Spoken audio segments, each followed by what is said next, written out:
to kick off a 4-game weekend that'll actually go through Monday afternoon. The Cubs and the Mets here on WGN Sports. We welcome Cub fans from all over the country watching on WGN America, America's home for baseball. Great to have you with us alongside Jim DeShays. I'm Len Casper. The Cubs swept the Mets at Wrigley Field back in early June. Mets just got swept by Washington. A couple of guys with long hitting streaks here to start the month, though. Yeah, well, look first at Starlin Castro, a 13-game streak for Castro now. He's been doing a lot of damage during his streak. He's had 3 3-hit games, 3 more 2-hit games, hitting .415 during his 13-game hitting streak. He's been pretty good here at Citi Field in his career as well. David Wright still going for the Mets. Doesn't hit a lot of home runs anymore, but you can see still hits for average. Yeah, you know, he's been swinging a little bit better of late. He, too, has a 13-game hitting streak going, but not hitting for power. He's not hit a home run since the All-Star break. So, you know, they need to get a little more production out of David Wright. And they've only scored 4 runs in that 3-game sweep against the Nationals. We'll talk about tonight's pitching matchup coming up next as Travis Wood tries to snap a long winless streak.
Designated driver and enjoy the great times. Ford, manufacturers of America's best-selling brand. Check out our best-selling lineup at your local Ford store or online at localfordstores.com. And by Xfinity, your home for the most live sports. Welcome back inside Citi Field. We'll talk about the starting pitchers tonight here in a second. But, J.D., the Cubs, without many off days here, the Cubs are going to add a 6th starter at least for one turn tomorrow night. Yeah, Dan Straley, a pitcher acquired in the Samardzija Hamel deal with the A's, will make the start here tomorrow. The Cubs don't have an off day until August 25th, so the innings starting to pile up for the rotation. Rick Renteria wants to give his guys in that rotation a little bit of a breather, so inserting Straley into the rotation for at least one turn will help stretch things out a little bit. It'll be left-hander Travis Wood. He's had good success against the Mets, but this year he has not won over his last 10 starts. Yeah, it's been a good long while. Pitched well last time out in a no decision against Tampa, allowed 1 run. It was unearned in 6 innings against the Mets in his career, 2-0 with a 3.03 ERA in 5 starts. And for the Metropolitans tonight, young Zach Wheeler, boy, he's a good one. He's been really good of late. 8 consecutive quality starts during which he is 4-0 with a 1.93 ERA, and he was good in his start against the Cubs back at Wrigley on June 3rd. These are the only 4 games on the road for the Cubs over a 17-game stretch here in August. It's the Cubs and the Mets from New York next. York City.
As we get set, Cubs baseball in high definition on WGN is brought to you by Xfinity, your home for the most live sports.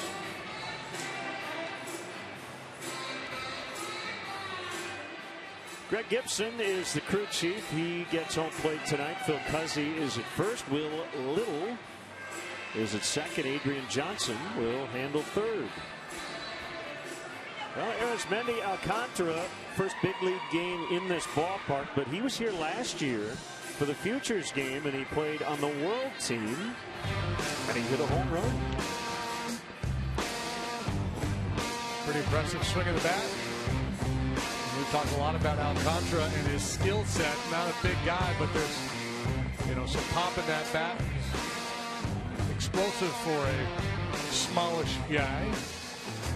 He's had his struggles for sure of late, especially. He's had a hard time with off-speed stuff, but just a young developing player, one of many that the Cubs have either here in the big leagues or on the way. Let's get the weather here in New York. We might have some rain on Sunday, but everything else looks pretty good. 71 degrees. Not much humidity. And let's get the Cubs lineup brought to you by Mazda and the 2014 Mazda 3 with seamless connectivity. Too many strikeouts, not enough walks in the 4-game series against Milwaukee, but the Cubs won 2 of those games because of their pitching. Coghlan, Baez, Rizzo at the top. Some big averages in this ballpark. We'll tell you about that later. Castro, Castillo, Alcantara in the middle. Brian Sweeney has been hot, especially here in the second half. Chris Valleca in for Luis Valbuena, and Travis Wood with 3 home runs hits ninth. Well, let's meet the Mets. In the field, Eric Campbell doesn't play much outfield. This is 4th starting assignment in the outfield this year. Juan Lagares, really, really good out there in center field. The veteran Curtis Granderson in right tonight. David Wright, Wilmer Flores taking over for Ruben Tejada at shortstop recently. Daniel Murphy's the second baseman. Lucas Duda The first baseman having a nice year, Travis d'Arnaud, young backstop, gets high marks for his work behind home plate. And on the mound tonight for the Mets is 24-year-old Zach Wheeler, a losing record at 7-8, but he's been good. ERA 3.53, and as I mentioned in the open, really good of late. 8 quality starts in a row, a 1.93 ERA. That's since June 30th. That's the 5th best ERA in the National League from the end of June to this point. 3-4 here at home with an ERA a little over 4. Power on, mid-90s fastball, slider, real good curveball, and a changeup that he will break out once in a great while. The Cubs lead the season series 3-0 as they swept the Mets June 3rd through the 5th at Wrigley Field. And they lead the all-time series dating back to 1962 by just 7 games.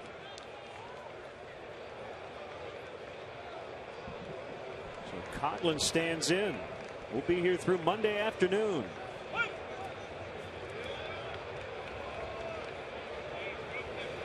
And the first pitch misses low and in on a fastball to get us started.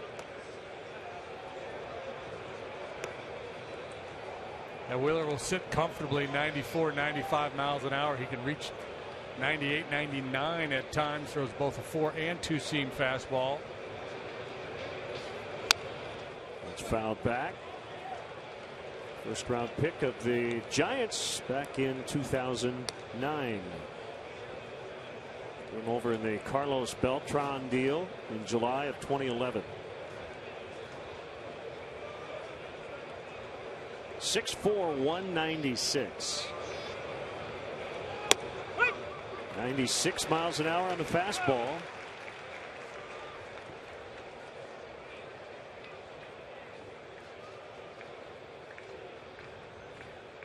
Swing and a miss.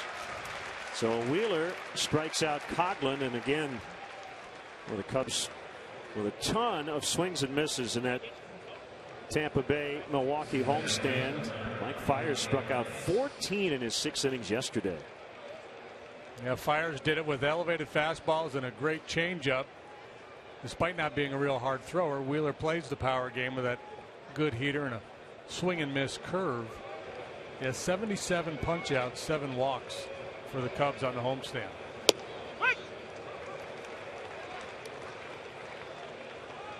Strike on Javier Baez. 4 trips to the plate yesterday and struck out all 4 times. And after a breaking ball, 0-2.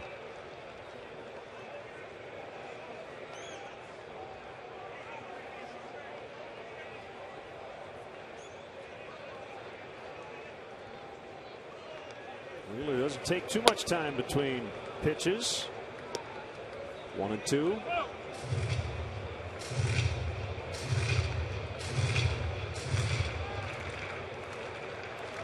Comes at 52 and 68. That's 57-65. There's Baez. Wheeler's second strikeout victim to start it.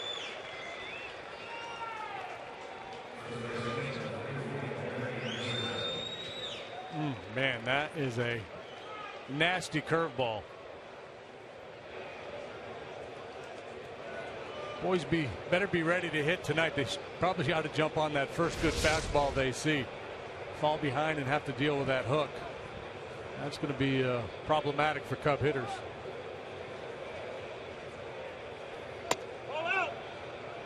Anthony Rizzo, the All-Star. Fastball reached 97. Rizzo's hit 391, just 23 at bats in this ballpark. Castro at 300, Ruggiano not in the lineup at 302, Ryan Sweeney 318, Valbuena 368. I don't think of this as a very hitter-friendly ballpark, although they have moved the fences in over the years. It's low and in. Yeah, it's certainly not home run friendly. Big dimensions here at Citi Field, and maybe batting average friendly in that there's a spacious outfield, room for balls to drop in, a lot of turf to cover out there. Opened in 2009, replacing Shea Stadium. Good pass at that ball, but he was late.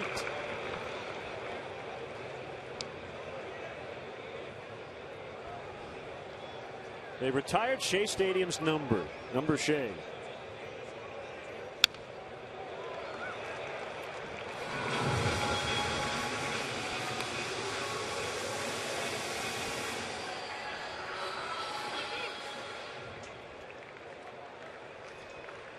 So after a 3-0 start, Wheeler back in it. And the payoff delivery in the air. Late break by Lagares. And it'll be caught by the shortstop Flores, who had to go way out to get it. We'll be featuring music by New York bands and about New York. This is the Stones. They're not from here, but it's called the Harlem Shuffle.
Let's get the Mets starting lineup. They don't hit a lot of home runs.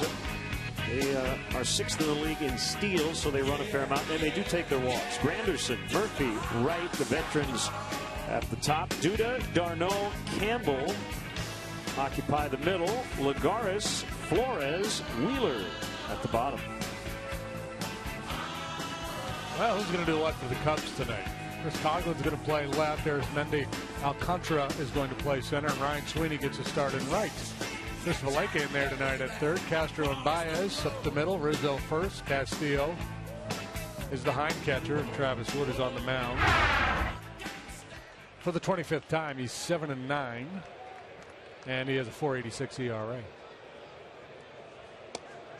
Chicago native Curtis Granderson takes a strike. He's had a tough first year with the Mets. Year one of a 4-year contract. Pulls that one on the ground. Foul.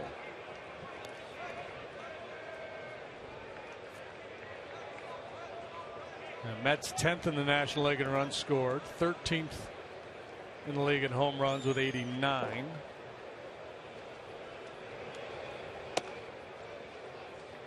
Batting average of .238, 14th best, or I guess it would be easier to say next to last in that department. Wood on a 1-2 is hit in the air to deep left center. Coughlin right at the edge of the warning track makes the play. One away. Travis Wood, a fly ball pitcher. This ballpark a good fit for him. Tweet us your Cubs selfies at #WGN Cubs. We will show some of them on our fan cam segment a little later.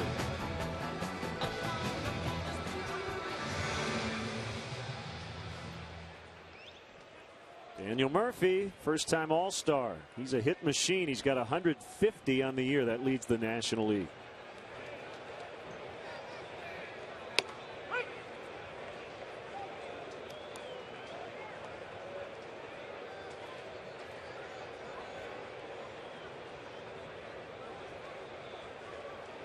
Wood gets a side from Castillo, and here's the pitch. Fouled back on a cutter. Travis hasn't won in his last 10 starts. But over his last 2 combined, has given up just 3 earned runs. He got a no decision in both those assignments. 0-4 with a .543 over these last 10. Last win was June 15th. This is August 15th.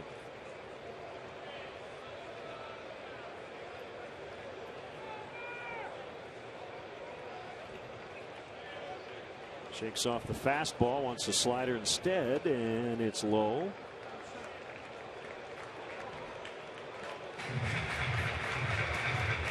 Yeah, a lot of no decisions for Travis, and obviously a handful of losses sprinkled in there, though. The team does have a winning record when he's the starting pitcher. The Cubs are 13-11 in his 24 starts.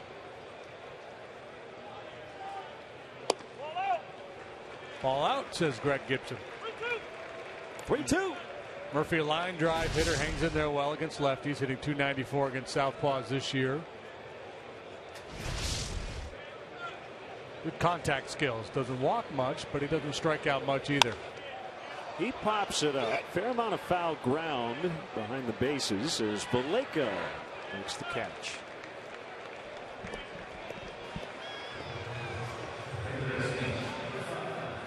When you keep score and a guy fouls or pops out, do you mark whether it's fair or foul? Yes.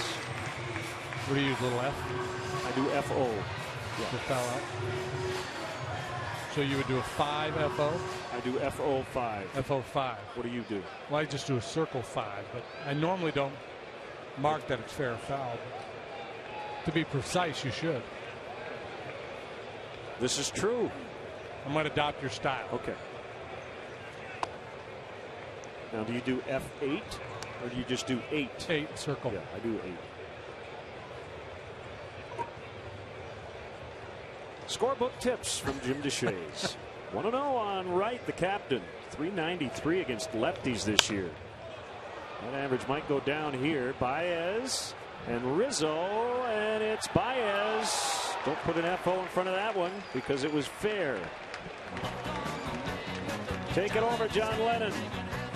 No score after an inning.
Road trip here in New York, and then right back home on Tuesday. The Cubs are going to celebrate the 90s decade on this upcoming homestand. Check out WrigleyField100.com for all the planned festivities. The Giants and Orioles are in town for 6 games. Tickets are still available, especially for that weekend series with the front-running O's. Get your tickets at BlueWire.com. Zach Wheeler to Starlin Castro on a strike. Wheeler with 2 punch-outs in the first. He's 4-0 over his last 8 starts. He's been dealing. Chop foul.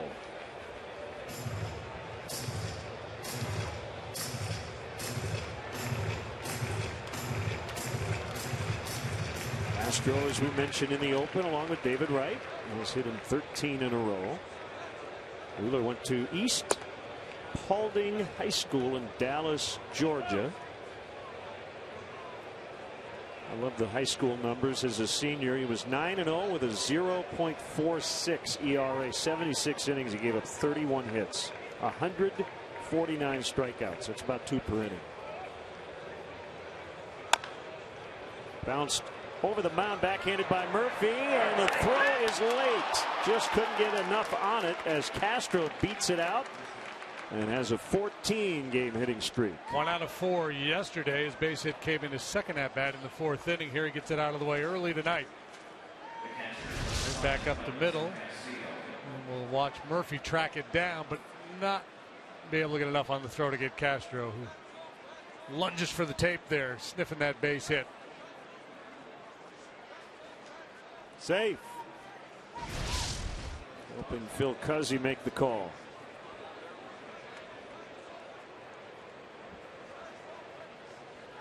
Now the catcher, Wellington Castillo.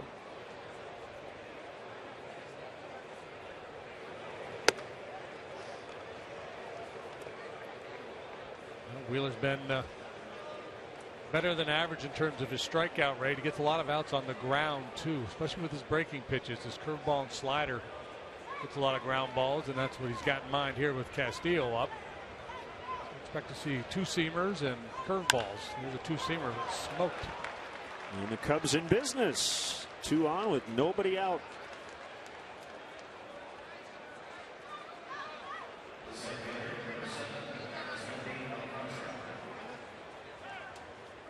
A 14-game hitting streak, by the way, for Castro, ties his career high. Well, that was a pretty stroke there by Wellington. This nice short path to the ball. High finish, extending through the middle, staying through the zone.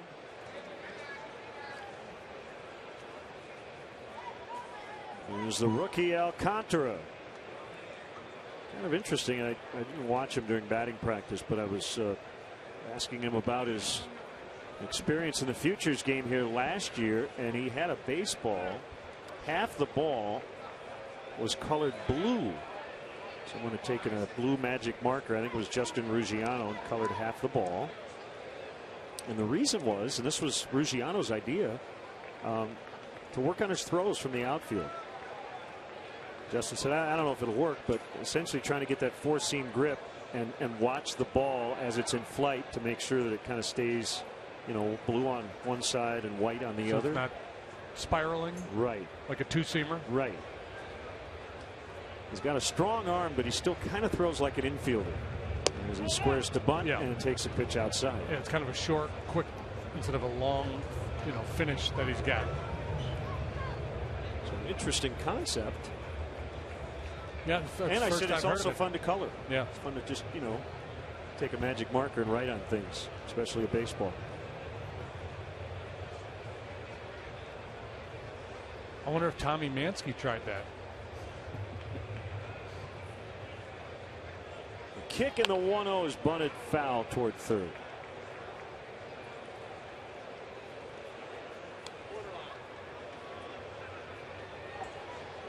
Now, a pitcher would not want to throw the multicolored baseball, would he? He wouldn't want the batter to pick up the spin. No, that probably wouldn't work. I don't know. Might kind of freak him out a little bit. Like the old ABA basketball. Red, white, and blue.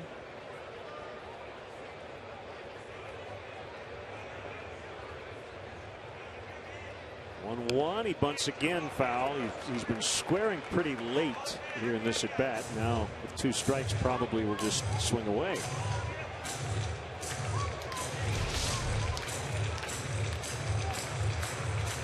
Yeah, he's kind of chopped at that one. Didn't really have a good angle set.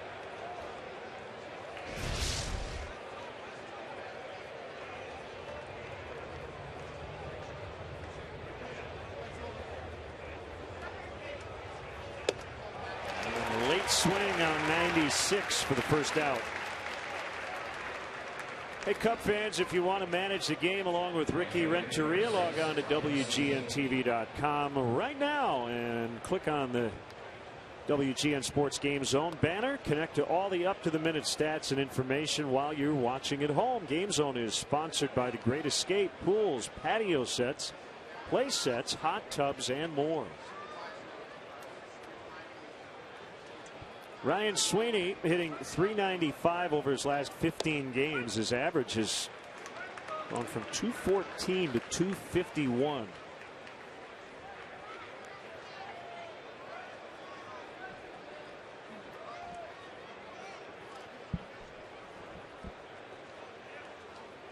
Ricky Renteria pulled Alcantara over in the dugout after he came back after that strikeout to have a few words with him.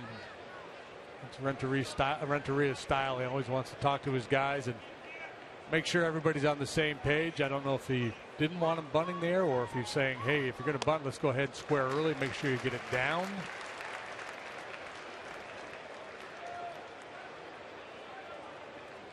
Arnaud will walk the ball back to Wheeler.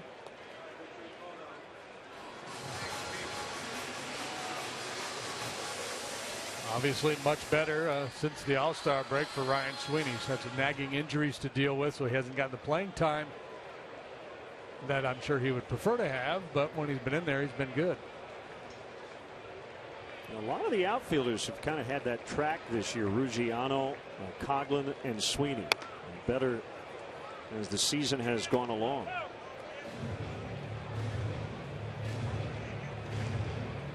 The ball and 2 strikes on him.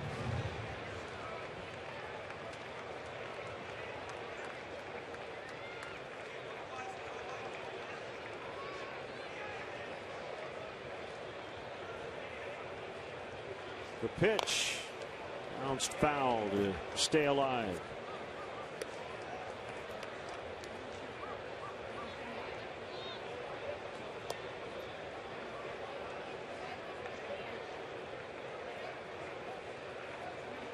If you're looking for Mets info and you can just go online, you're probably going to read more about a guy who's not even going to play this year than anybody else, Matt Harvey. He will not pitch this season, recovering from Tommy John surgery as Sweeney strikes out. Back-to-back singles, followed by back-to-back strikeouts.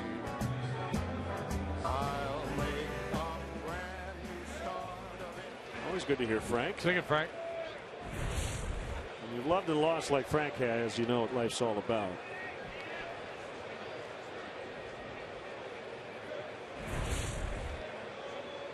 Ryan was yelling at himself before he even finished his swing.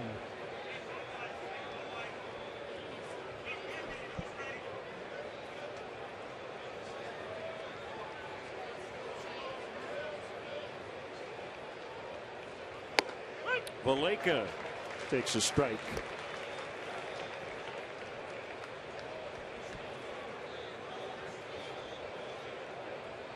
Yeah, Terry Collins, basically told Harvey, we got to think big picture. So it's 2015. It's not about this year. And I guess he's been doing some radio shows. And I think the idea is, look, just relax. Collins was quoted saying, stop doing radio shows during the game telling everybody you're throwing 95. That's not going to help us. So the kid saying he's ready to pitch, and they're saying, no, let's just cool your jets and we'll come back and get him next year.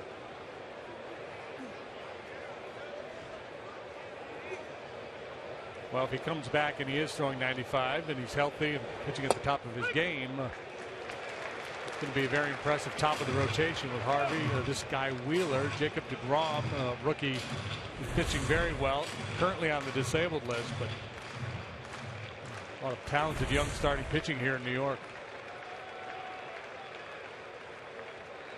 And Bartolo Colon will pitch until he's 58. So they've got that going for him.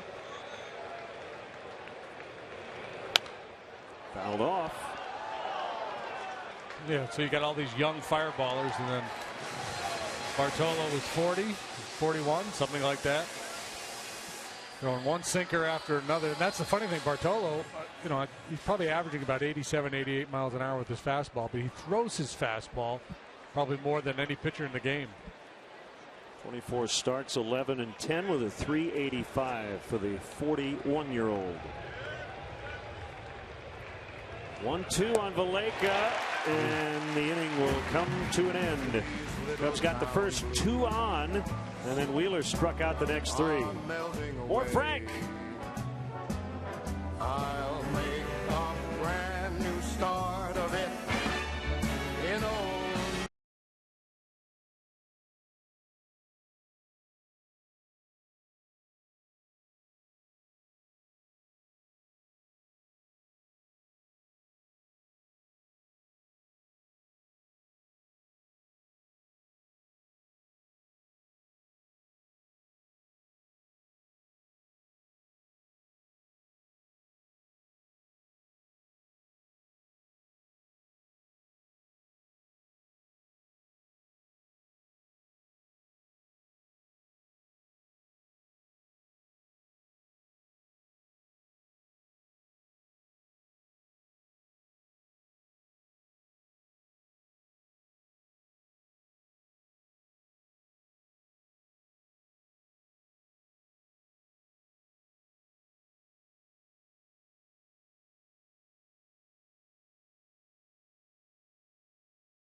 Xfinity after the game yesterday.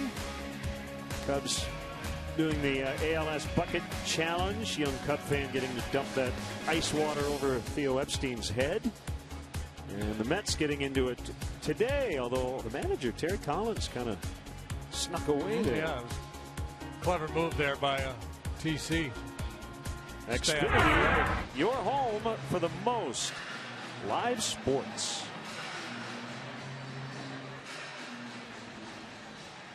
Duda, Darno, and Campbell for the Mets, who went 1-2-3 in the opening inning.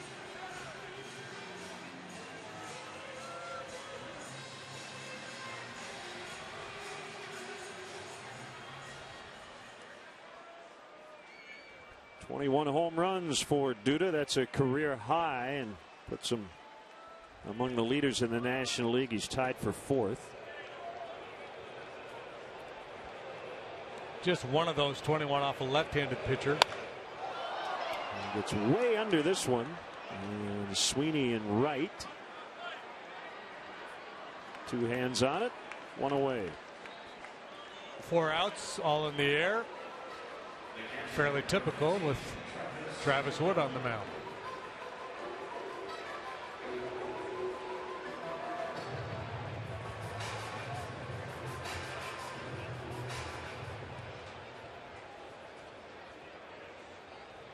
Well, they're real happy with Darno since he came back from a stint in the minor leagues. 3 homers, 2 doubles his last 8 games. The 10 home runs. A franchise record for a single season by a rookie catcher. By the way, Mike Holt still leads National League rookies with 12 home runs. And he just hit another one at Iowa yesterday. He's been hot. Chris Bryant hit number 40. yesterday as well. It was a walk-off. And it was against his hometown team, Las Vegas. That's the Mets affiliate. And as d'Arnaud picks up New York's first hit.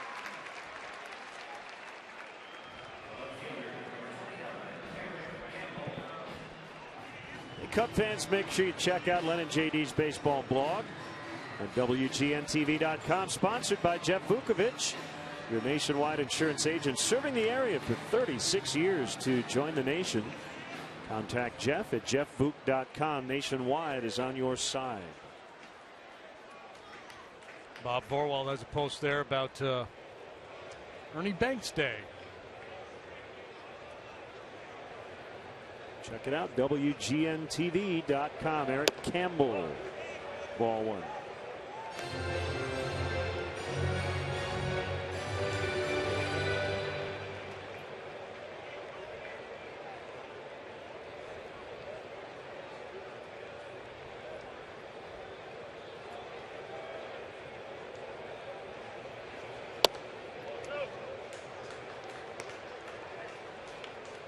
I want to give a shout out to Dr. Kent Kirby, Mount Pleasant, Michigan, and his mother-in-law, Harleen Barth.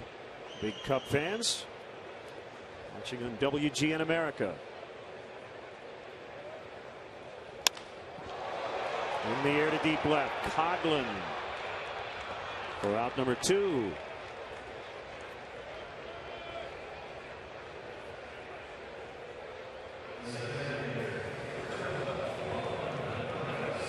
Comes Juan Lagares, one of the better defenders in center field in the game today.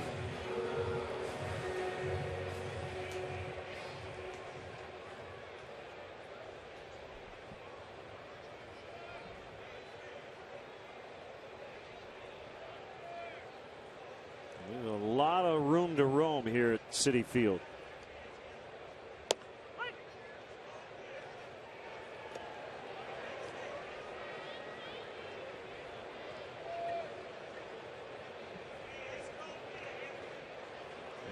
The Nationals swept the Mets. Washington has come in here and won 11 consecutive games in this ballpark. Mets scored a total of 4 runs in that set. As Steven Strasburg pitched yesterday for the Nationals, was really good. I think 24-3 the Nationals here in New York over the last 3 seasons or thereabouts. The Nationals club starting to assert themselves.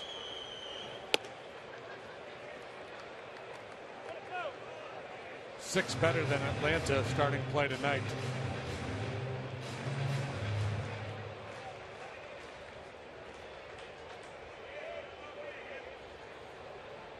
One and two the count on Lagares. d'Arnaud, the runner at first, he singled with 1 out. Now there are 2. And Woods pitch, late swing and a foul out of play.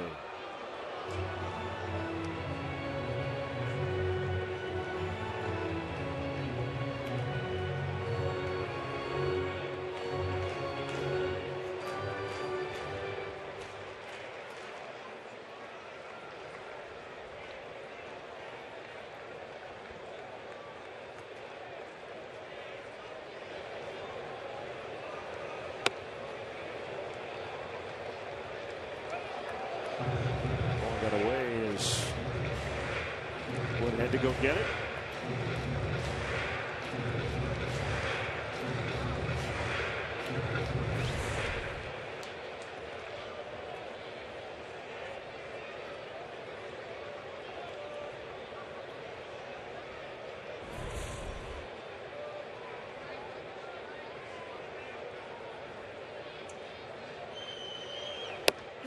That's high. It's 2-2. Got to reset the sights, get on top, get that ball down a little bit.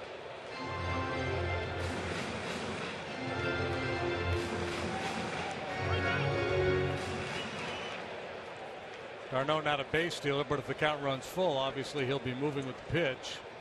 Rizzo playing behind him now. Well, the count is full, excuse me.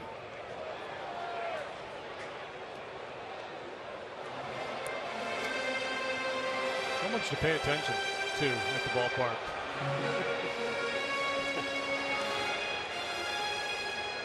Hey, that was a 3-2 foul ball. There we go. The count is 3-2.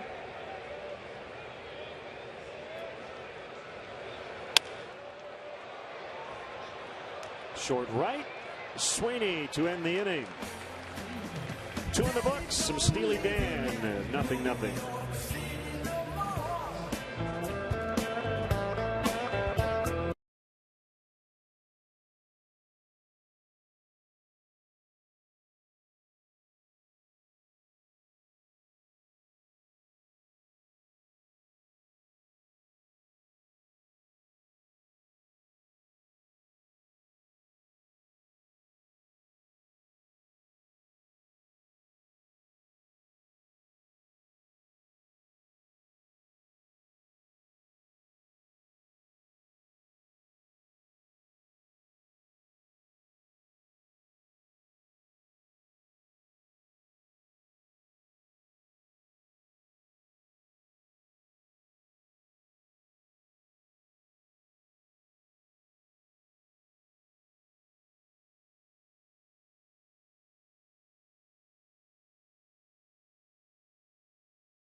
For the Wrigley Field Extra Innings Show, presented by Budweiser, featuring a headline performance by OAR.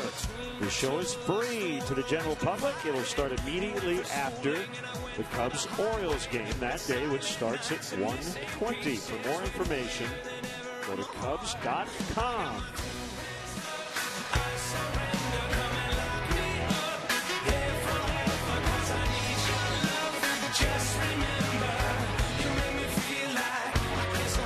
Wheeler has struck out 5 through 2 innings. Is there a reason to be alarmed by the strikeouts, or is it just one of those weeks? Well, I don't think there's a reason to be alarmed. The Cubs strike out a lot to begin with. Last time I checked, second in the league in striking out. They faced some really good pitching here lately, strikeout type pitchers. So, yeah, that combination of factors. But no, I'm not alarmed, because it wouldn't do any good to be alarmed.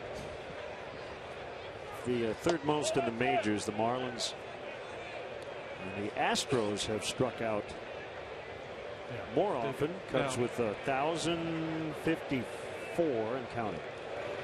So the concern, as you project the roster going forward, you hope to get more guys who, if you're going to strike out a lot, at least walk a little bit more. If strikeouts are byproduct of working deep counts and you're also drawing walks, then they're a little easier to live with. But clearly that isn't the case with this club. They don't walk a lot, and that has not been the case over these last 6 or 7 ball games. Yeah, so maybe the 7 walks in the 7 games, now 8 in 8 games, is a bigger issue than the 80-some strikeouts. Yeah, I mean, you break it down, you look at individual players. There may be guys who strike out a lot, but they also walk a lot, and that's a function of taking a lot of pitches. They're comfortable hitting with 2 strikes, and they're trying to work the pitcher. That kind of approach you can live with.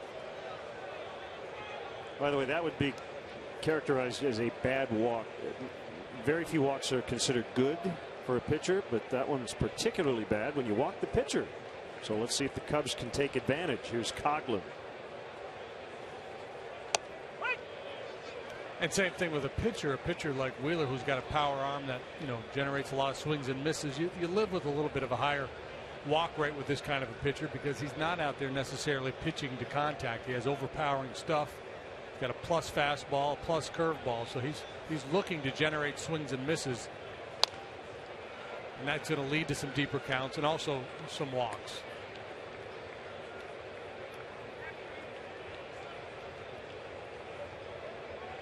And again, that's why I'm really interested to see Jorge Soler when he gets here, because that's been, you know, his calling card as a professional is he does walk a fair bit. He has a mature approach at the plate already.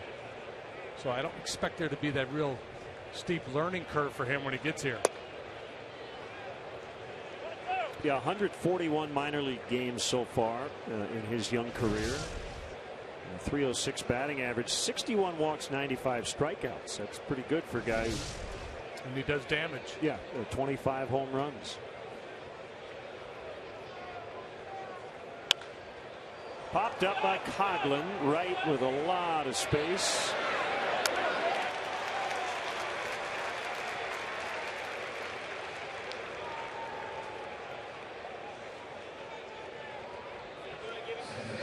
This Tuesday, the Cubs play the Giants. First pitch is at 7:05, and the first 10,000 fans at the ballpark will receive a Cubs floppy hat presented by Pepsi and Jewel Osco.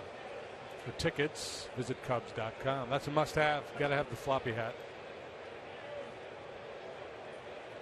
It means you got to come out next Tuesday night. There's Baez. Struck out in the first. With the runner at first due to his off the bag kind of in front of the runner. And outside for ball one.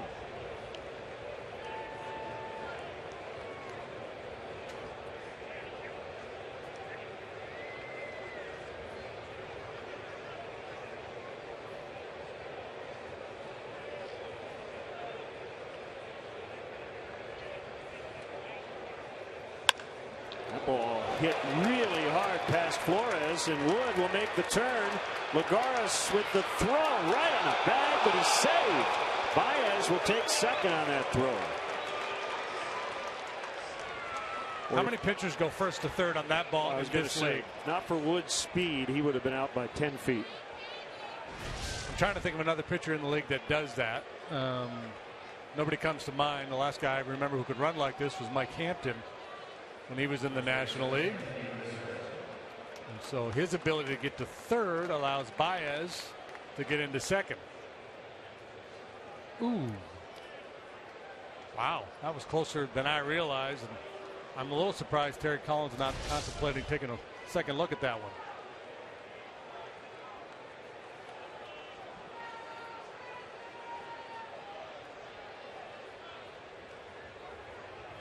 They're going to play the infield back with Rizzo at the plate, second and third with one out.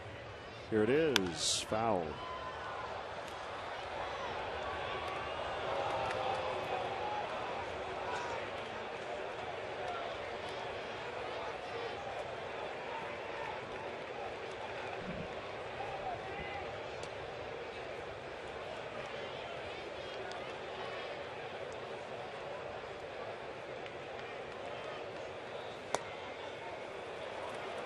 Gets away, and Wood didn't get a good read on it.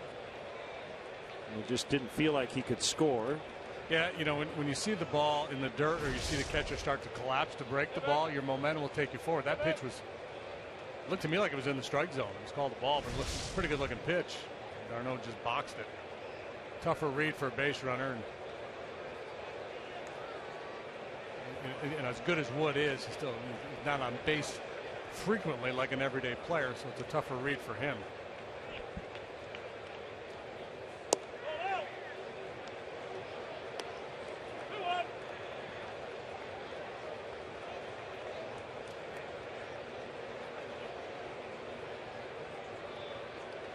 Castro on deck.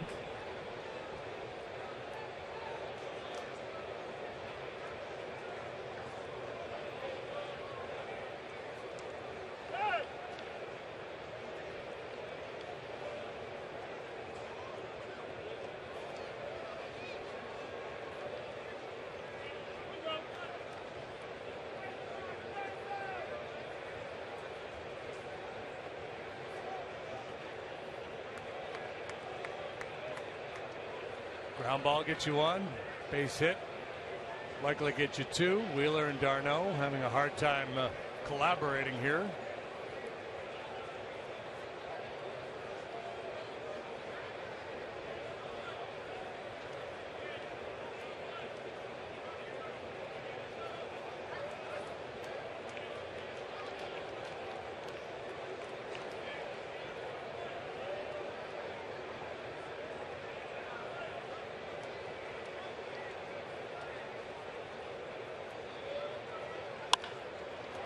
On a hop knocked down by Murphy, and he'll take the play at first.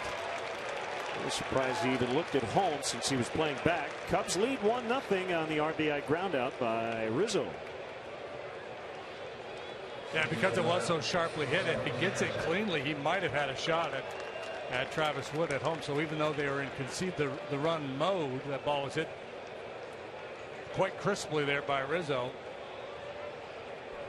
With the bobble, no real chance, and Travis Wood draws a leadoff walk, hustles to third on the base hit by Baez, and contributes to a 1-0 lead in support of himself.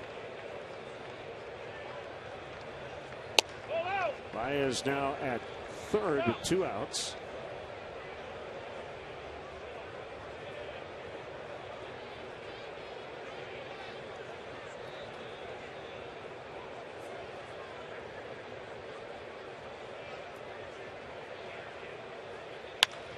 And rolled into center. Baez will score. Castro's 2 for 2. And it's 2-0.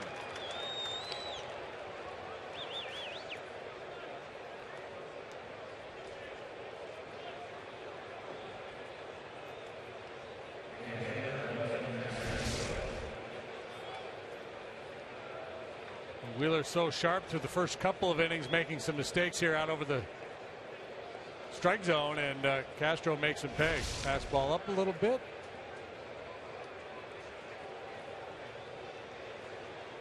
So it's 2-0. The inning's still alive for the catcher Castillo.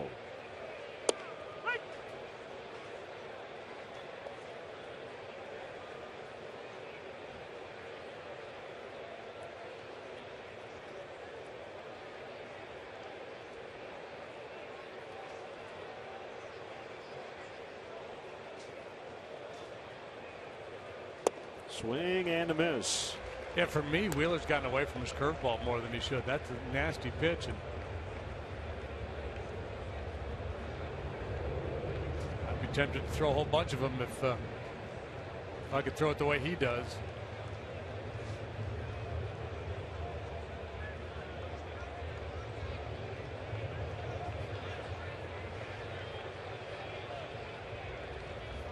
And he just hit Castillo on a fastball. Happened to be an 0-2 offering.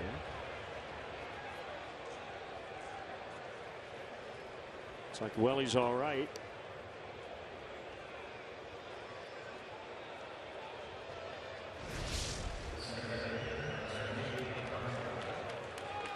Trying to push him off the plate with an up and in fastball, probably trying to set up something down and away, but he never gets the chance because the fastball has too much run.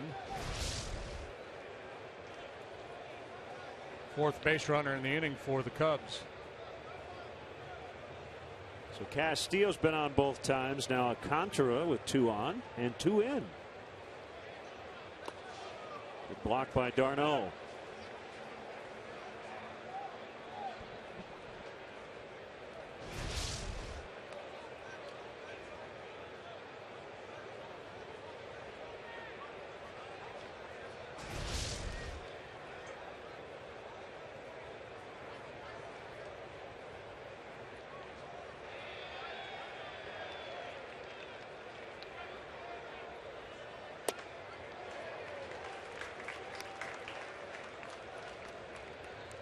One and one.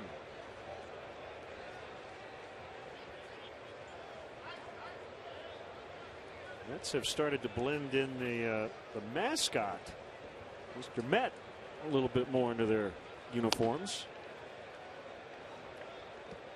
Secondary logo. He's always happy, isn't he? Yeah, he's a lighthearted guy. Big head, but lighthearted. Rarely ever has anything to say. Tried to interview him once. He just kept nodding his head.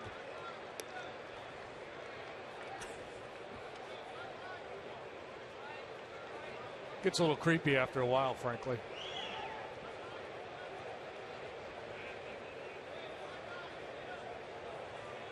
A lot of strikeouts. Sometimes he walks too many. Alcantara hits one in the air to center. Easy play for Lagares. And the inning is over. The Ramones, the pride of Queens. 2-0 Cubs.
Saturday, that's tomorrow. Make sure you tune in to catch this year's Arlington Million Horse Race. 5 o'clock Central here on WGN before Cubs baseball.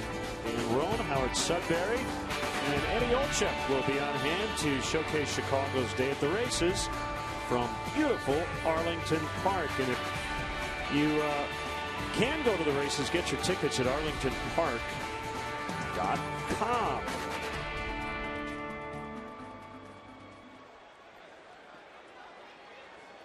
Rizzo with the RBI ground out. Castro the RBI single. So Anthony now with 66 knocked in. Castro 63. Wood still going through the order for the first time. 8-9 now and 1 for the Mets. Flores, Wheeler, Granderson leading 2-0.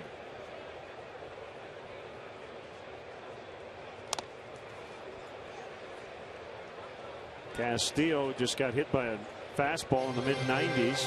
Took that one in the chest protector, which generally protects you, but doesn't mean it doesn't still sting a little bit. Greg Gibson walking the ball out to Travis Wood, I think, just to buy Wellington a little time to shake it off.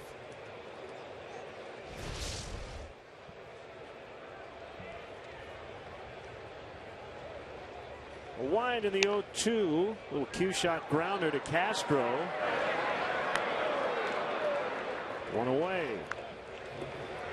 First out on the ground. Everything else has been in the air so far. But Travis Wood showing signs of turning things around. He was good last time out against Tampa, and his location's been sharp here tonight. He's been getting in on the right-handed hitters, using some weak contact pop-ups.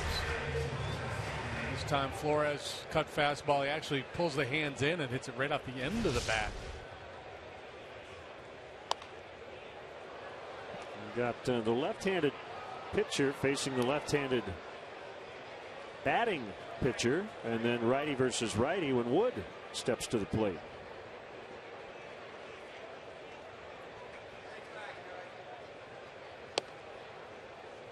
Long loopy swing. 0-2.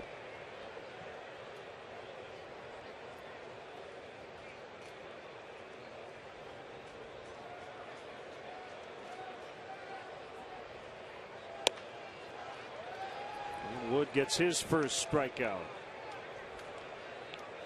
The 2014 Under Armour All-American Baseball game will be played under the lights for the first time at Wrigley Field tomorrow at 6:05. Come on out to be the first to see the world's best high school baseball players. Tickets are just $10 each and can be purchased through Cubs.com or at the Wrigley Field ticket office. 33-year-old Curtis Granderson.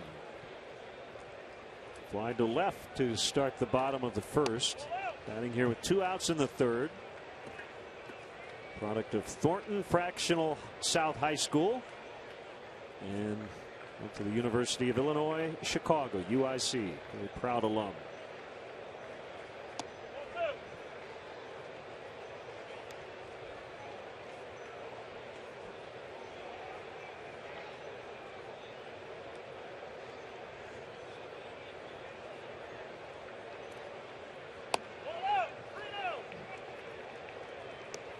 Three balls, no strikes.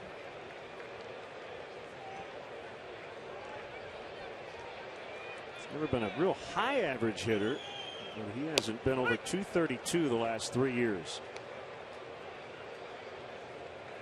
He's hit 40 homers 2 different times, both with the Yankees, 41 in 2011, 43 in 2012. He was an all-star both seasons. Kind of an awkward cut there. 15 home runs this year for Granderson. You knew those home run numbers would go down significantly getting out of Yankee Stadium, moving across town here to Citi Field. Short porch and right at Yankee Stadium always been favorable our left-handed hitters. He had 23 triples in 07 with Detroit. 23 triples, 23 homers that year.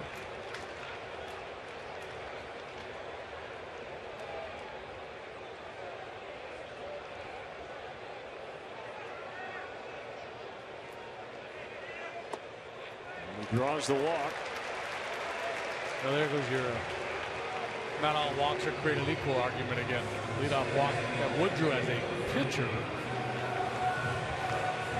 into the category of inexcusable now. 2-out walk, albeit to a more dangerous hitter in Granderson. But 2 outs, nobody on. You want to be aggressive there. Just couldn't make the pitch.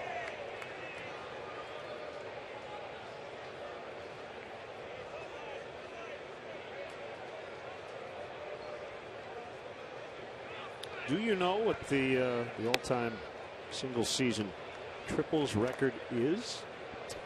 Well, I'm going to guess kind of going to the way back machine. Yeah, like Sam Crawford or somebody like that. I'm looking. Sam Crawford had 26 in 1914. Chief Wilson in 1912 hit 36. But yeah, all these totals are late 1800s, early 1900s. Trying to find Ty Cobb had a couple big seasons. But you know what? Basically, in the last century, Granderson's season in 07 with 23, I mean, that's as good as it's gotten.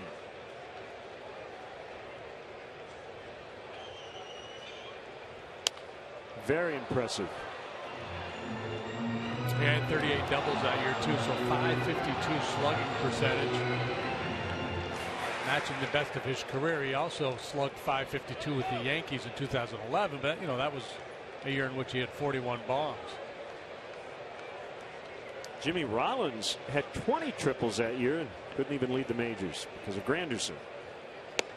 Swing and a miss. Wood strikes out Murphy and has a 2-0 lead. Here's one of JD's New York song choices.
unofficial beer of Major League Baseball. Great times are waiting.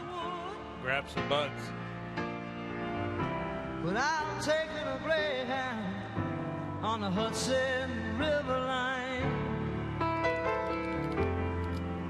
I'm in a New York state of mind. We listened to this song on the team bus pulling into Manhattan. It was very, very soothing hearing Billy Joel. Strike called on Ryan Sweeney.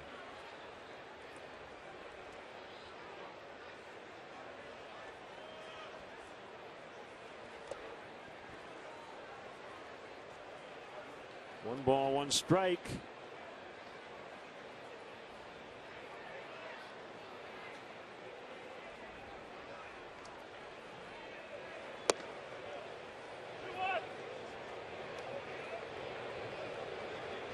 Rick Gibson not shy about telling everybody to count where the pitches were. And real good listen tonight. I like it. No.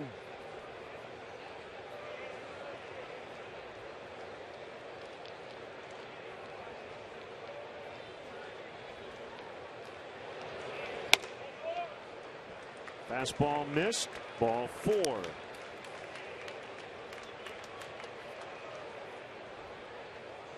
Wrigleyville Rooftops has premier seating for up to 200 guests for corporate gatherings, family reunions, and bachelor or bachelorette parties.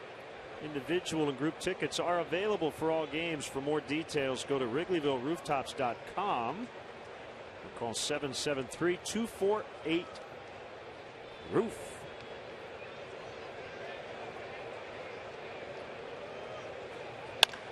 Double play ball. Murphy. Flores. Duda.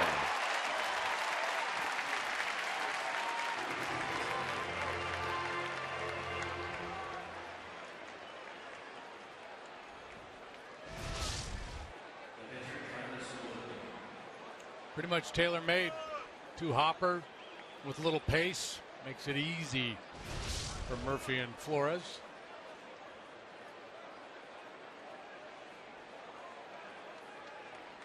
Wood, a walk and a run, his first time up, and takes a strike on a slider.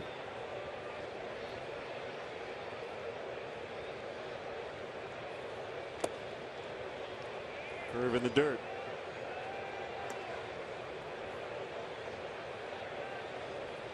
Nationals out to an early lead again tonight. Bottom 3 leading the Pirates 5-0 in DC. Swing and a miss. I'm not saying it will happen, but it's possible the Nationals could just kind of run away with this Eastern Division. Braves have been scuffling. Marlins still hanging around, a game under 500 going into play tonight. They're hosting the Diamondbacks, trailing 3-2 in the bottom of the 4th. Yeah, you know, Bernard Span has been on fire for the last month or so. Harper starting to hit. Adam LaRoche been very good of late. Braves have lost 12 of 14. Called strike 3 in the inning is over. That is a 6th strikeout for Wheeler. But the Cubs lead 2-0.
Cubs Ford upcoming schedule the rest of the weekend, and actually it's a wraparound series, so we're here until Monday.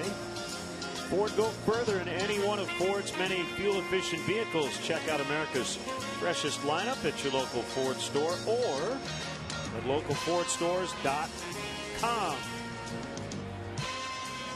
Speaking of the odd couple, Ron Darling and Keith Hernandez working with Gary Cohn, but Gary is next door to us on the Mets telecast tonight, and they put the former players down on the field level. How about that?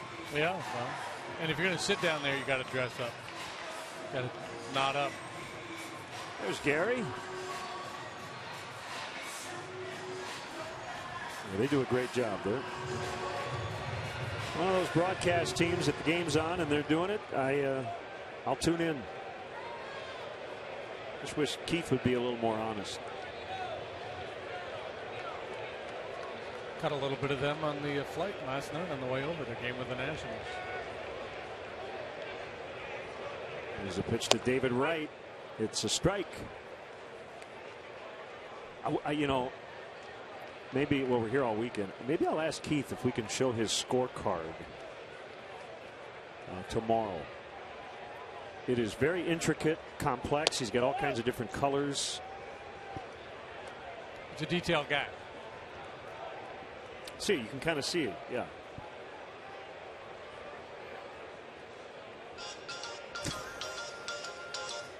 Got a little creative strapping the monitor to the wall there with a bungee.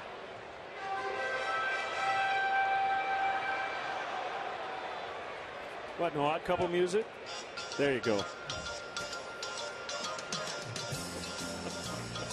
Ronnie trying to get the grip on his two-seamer. That's high. It's 2-2 on Wright. So, you know, David Wright, we talked about him in the open. He's got a 13-game hitting streak going. So he's kind of hot and cold at the same time. He's been getting his hits lately, but he's not really driving the ball. And since the All-Star break, hitting just .243 with just 2 extra base hits. He's got 2 doubles, no home runs. That's 107 at-bats. So it's been a rough go for him. Just 8 home runs on the season for Wright.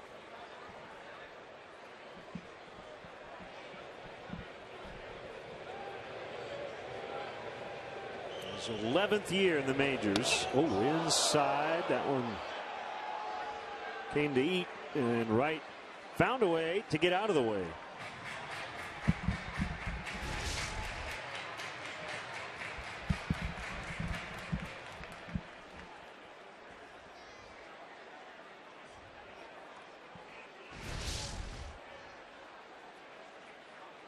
Full count, 3-2. The pitch. Fights it off.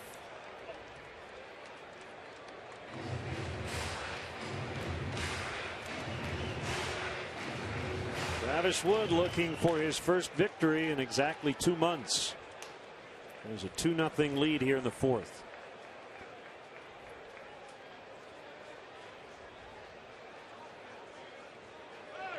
If you buy the head shakes, he's got 7 pitches. Doing a whole lot of shaking there. Whole lot of shaking going on. Ball 4. Let's step aside and see what's coming up on WGN.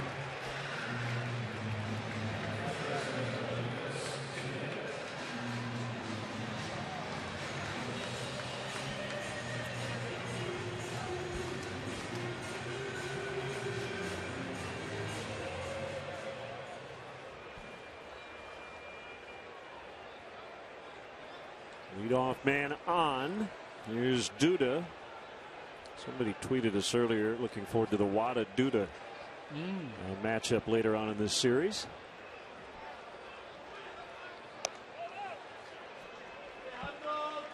When is that going to happen? I think Monday, right?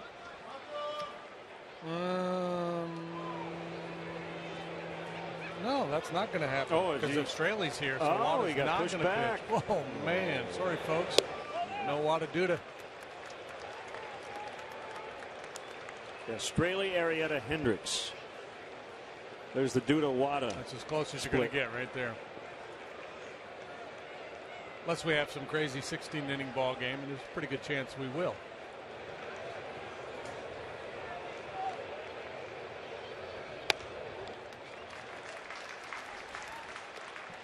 Three and 0. Wood just walked right to start the inning and trying not to create a self-inflicted jam here. No, you don't want d'Arnaud on deck. You don't want to open any doors for this team. Struggling offensively. But the door has been opened a little bit here with back-to-back walks. Start the bottom of the fourth. And d'Arnaud, who's been one of their hotter hitters of late, stride up to home plate. Missing that outside edge to Duda.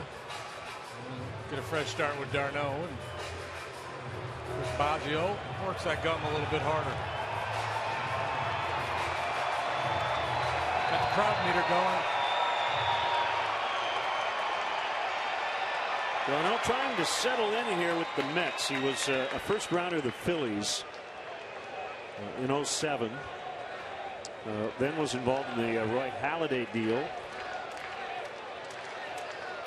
2009.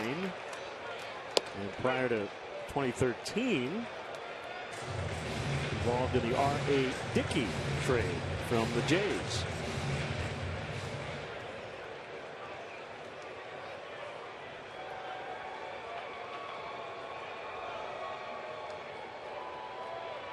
Younger brother of Chase d'Arnaud. Had some time with the Pirates a couple of years ago. 1 ball, 1 strike.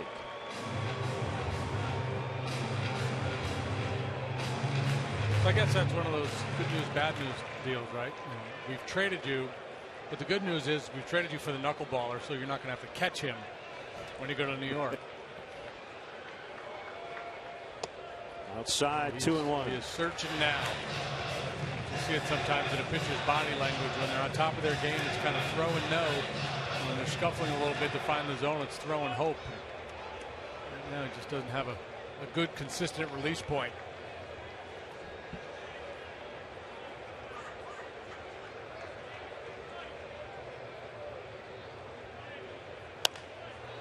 That's going to help a lot. An infield pop-up for the first out.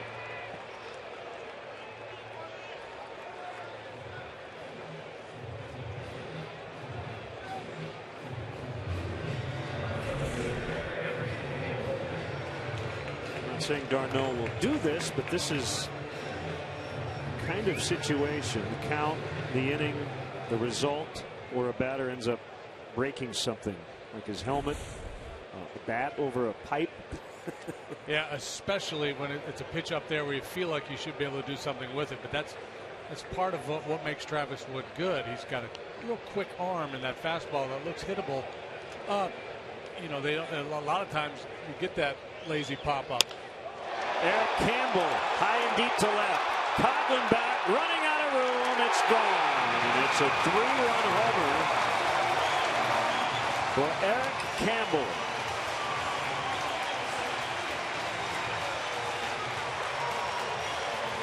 Then there are other times when the hitter's not fooled by that quick arm action, and he gets the head of the bat out in front and inflicts damage. 14th home run allowed by Travis Wood this year. Obviously that was the big blow, but Travis will be a little more frustrated over the 2 walks to get things started. It's the 2nd home run of the year for Campbell, but it's a big one. And of his career, he's a true rookie.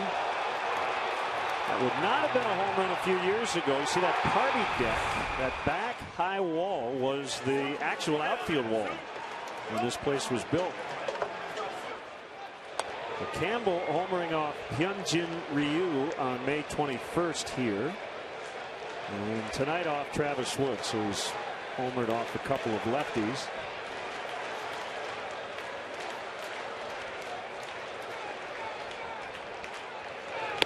Inside on Lagares. Yeah, that one stings even more considering Wood walked 2 to start the inning.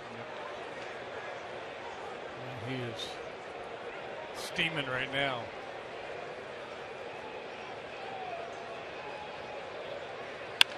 Ground ball through into left for a base hit.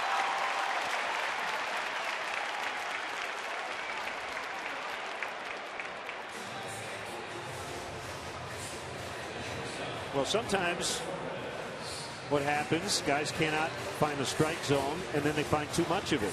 And it's that happy medium, which is where you usually find success. Right, and it's the inability to locate. So sometimes you miss off the plate, and sometimes you miss over the fat part of the plate.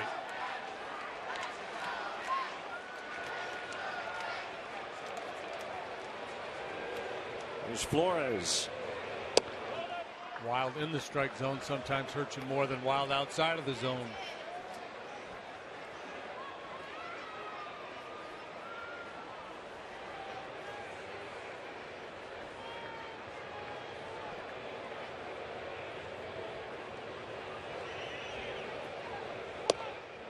Lagarde's not a base stealer. He's stolen 4 this year. He's been caught 3 times. And with lefty on the mound, unlikely that he'd be going. However, down near the bottom of the batting order, Terry Collins might think about playing a little hit and run.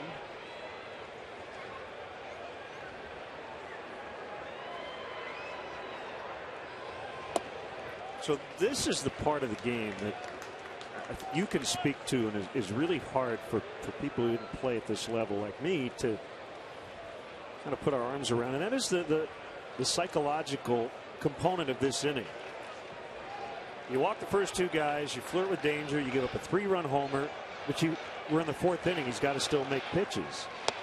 And the ability to, if not forget about what just happened, but to not let that get your heart racing, get your dander up, all those things, those emotions that can affect the rest of the game. That's the tough part. Yeah, and when you're a real competitor like Travis Wood, there's a tendency to go harder. You push harder. You get angry, and you're trying to reach back for a little something extra, or maybe you're trying to snap off the best possible breaking pitch. And sometimes you need to throttle back and just make sure you locate, make sure you execute the pitch.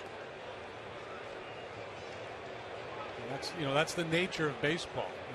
Emotion can get you in trouble in baseball. Another ball hit well, but caught by Coghlan. On the warning track, Lagares back to first.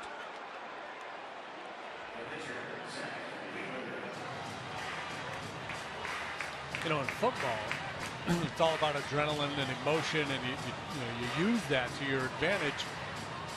In baseball, you have to check it. He's still shaking his head.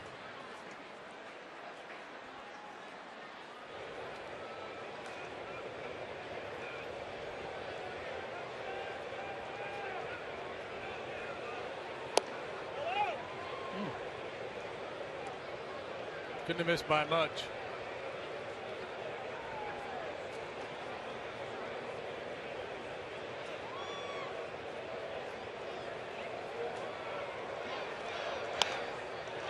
Foul pop back to the seats.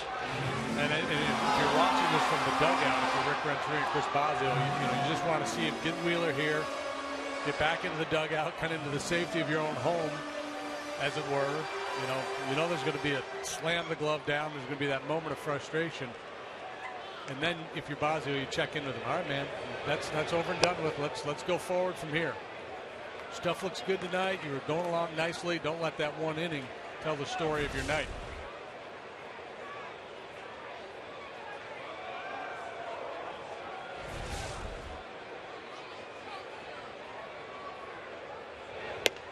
Inside 2-2.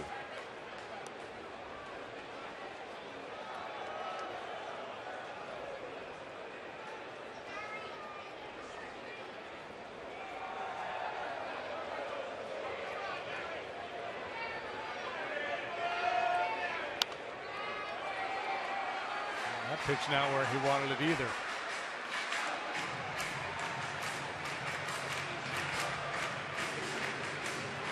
Got to find a way maybe just to stay back a little bit longer over the rubber, give his arm time to catch up so he get the ball down.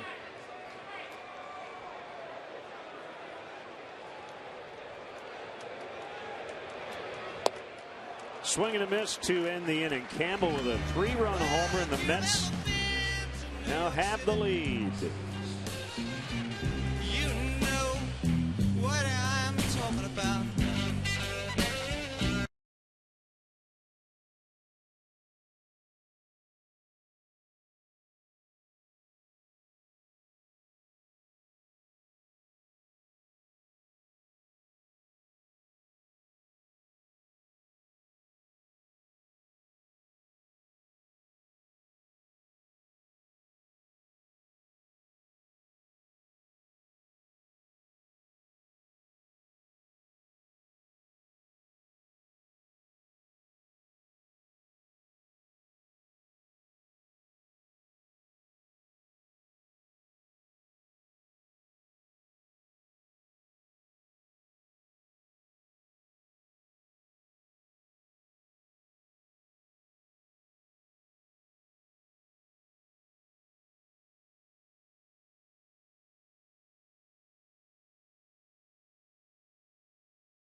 next homestand, we're celebrating the 90s. On Friday, that's the 22nd. It's a 1:20 start. The Birds of Baltimore are in town, and the first 10,000 fans, 21 and over, will receive a Kerry Wood 20 strikeout bobblehead. That's presented by Budweiser. Tickets are still available, and they can be yours at Cubs.com. Mets now lead 3-2 on the Campbell home run.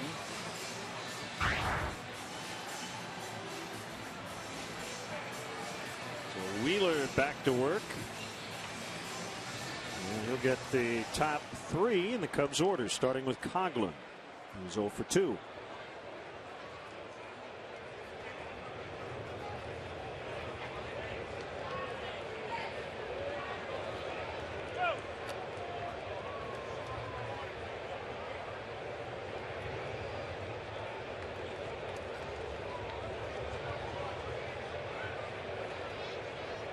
Into the windup. And Coghlan shows bunt, takes a pitch up.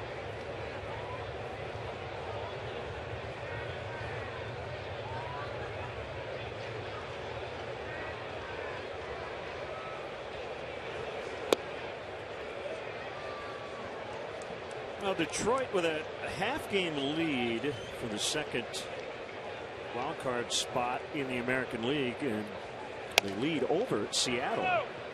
But Seattle is leading Detroit 5-1 in the fifth at Comerica. So that is a rather big weekend series against rather pitting two playoff hopefuls. Kansas City a half-game lead over Detroit in the AL Central going into tonight's action. Royals and Twins in Minneapolis scoreless in the bottom of the second. The pitch. Fly ball out in the left center.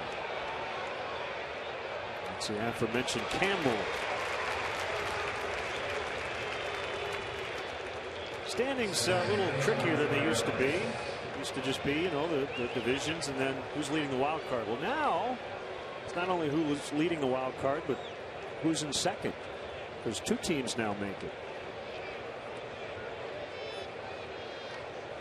Angels in good shape, even though they're not leading their division. They're in a good spot in the wild card.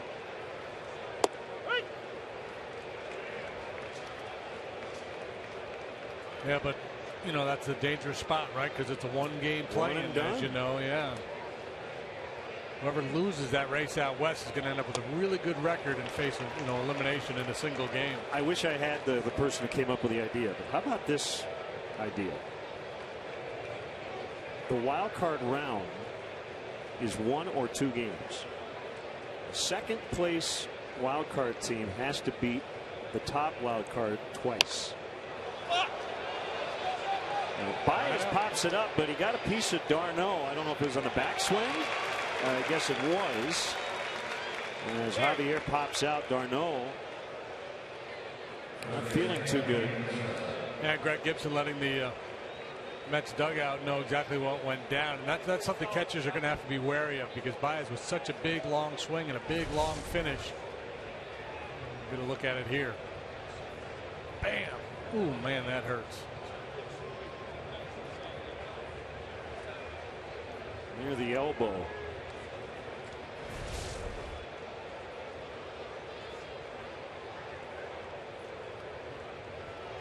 So you're proposing? I'm not proposing it. I read it on the internet. So the idea would be, if you have a big split between the top wild card and the second wild card, that you want to make every place in the standings count. The top wild card team just has to win 1 to get to the division round, but the last wild card team has to beat that team twice. So there's a huge incentive not only to win a division, but if you're not, to get the top wild card spot. It's intriguing, isn't it? Well, I also like the idea of reseeding. So say the Angels finish with, 98 wins and they're a wild card team, but their record is better than the other division winners in the East and the Central. Make those 2 teams play in. That's interesting too. And I don't know if I really believe that.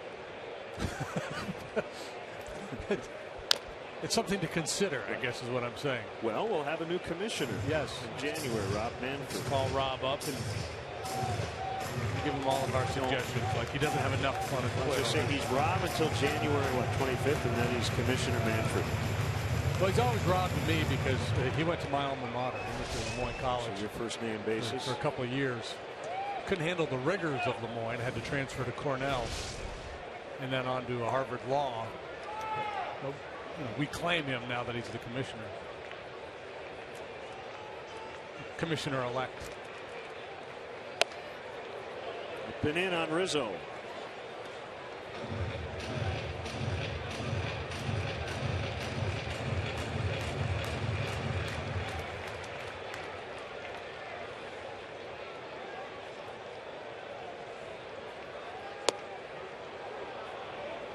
Throws his changeup really hard. 88. That one at 89.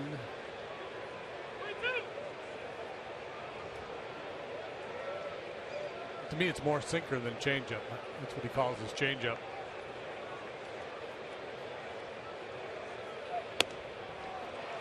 And a 2-out walk.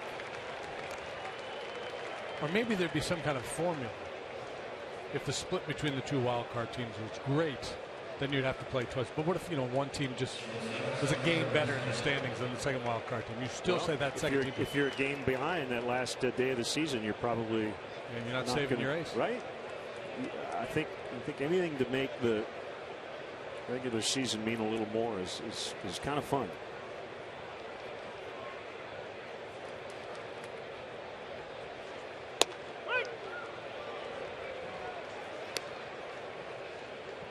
Television would like it. Possibility of an extra game.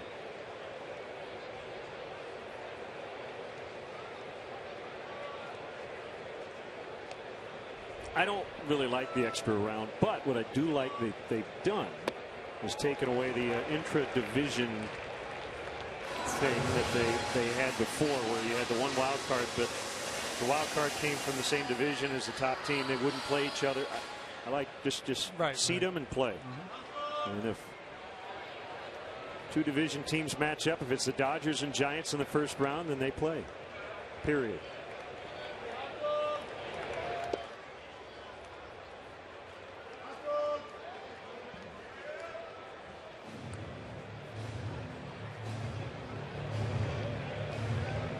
Darno's pretty cat-like back there behind home plate. See why he was regarded so highly. Nimble.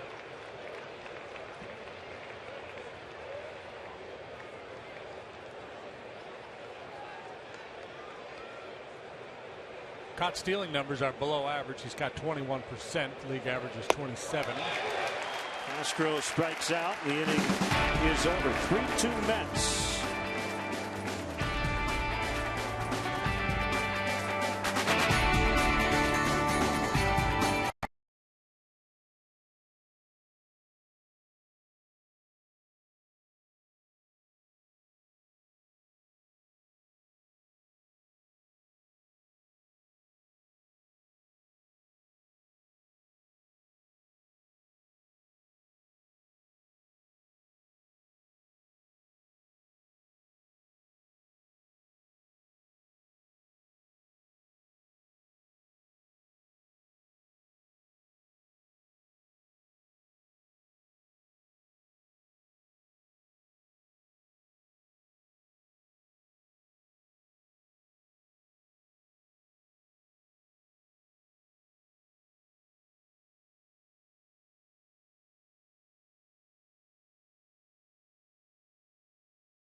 Mets lead on one big swing and a couple of walks before that. Campbell's home run. 1-0 on Curtis Granderson.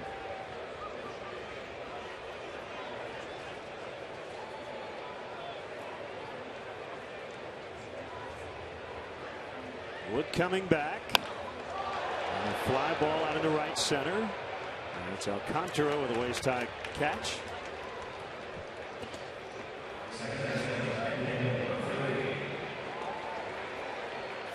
Well, looking for a little bounce back here is Travis Wood after a rocky fourth. Good start. It's Granderson on a can of corn, soft fly ball right center. 77 pitches made by Wood.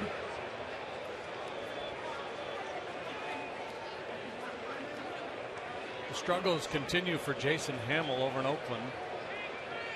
Giving up 3 home runs tonight to the Braves. Trails 5-zip. 6 hits, 5 runs in 3 innings. He has a .675 ERA since joining the A's.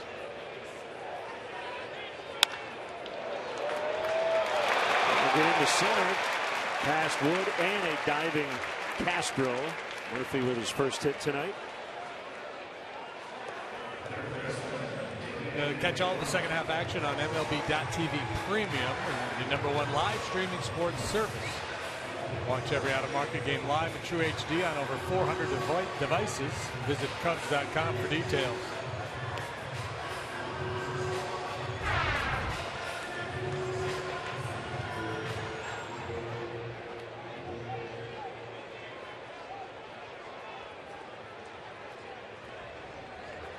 Here's David Wright. Walked and scored on the home run in the 4th inning.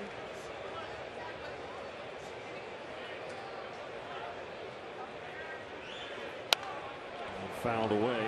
David Wright, aside from the years when he's been hurt, typically you look at the Mets leaderboard, his name's all over it, leading their club in either average, RBIs, home runs, sometimes all of them. Not the case this year. The number's not there for David Wright, hitting for a decent average at .275.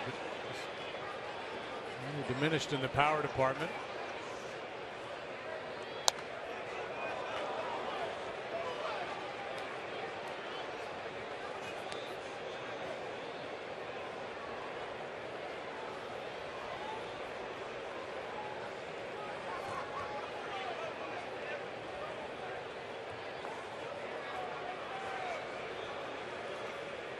Murphy can run a little bit. 13 steals. He's been caught 5 times. Alcantara camps under it. So 2 outs, and it'll bring up Duda.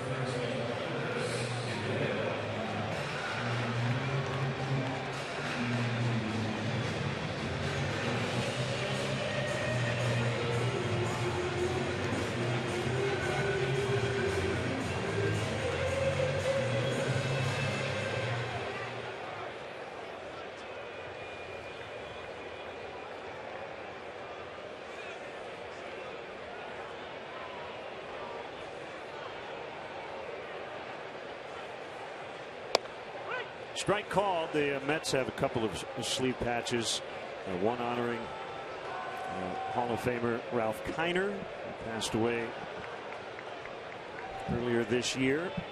Longtime Mets broadcaster, and Frank Cashin, who died earlier this summer at age 88. Former Mets general manager, 1980, 1991.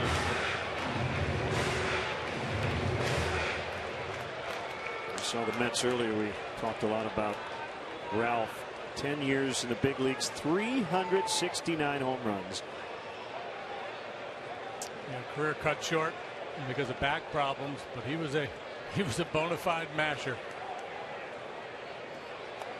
First 7 years of his career led the National League in home runs. Served in World War II. Played with the Cubs part of his career. Hosted Kiner's Corner. Did I ask you? Did you appear on that show? I missed my opportunity to appear on Kiner's Corner. You were asked if yes. you weren't available. Well, I said yes, absolutely. I'd be happy to. And then the writers came in and started talking to me, and They didn't. You only have so much time. It's a short window of opportunity that Ralph has there. Did guests get something for appearing on Kiner's corner? I think they would have gotten something. Maybe perhaps Florsheim shoes or something. A nice timepiece.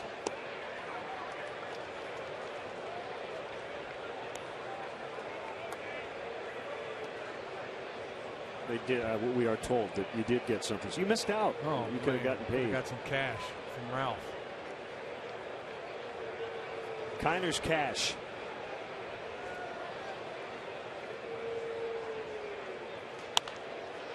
Popped up. Only one guy over there. That's Valleca and Wood. Oh, great effort. Just couldn't get it. Cubs were over shifting against Duda, so Travis Wood just said, I'm going to have to try to get it. Yeah, and he almost did. Yeah, again, if there's another pitcher in the league that can make a play like that, it doesn't come to mind. He almost pulls it off. He went first to third on a base hit to center field early in the ball game.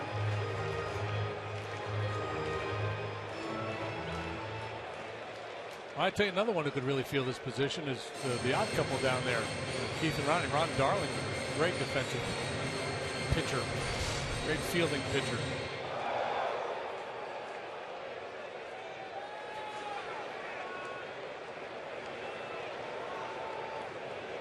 Another chance for Duda. 2 balls, 2 strikes.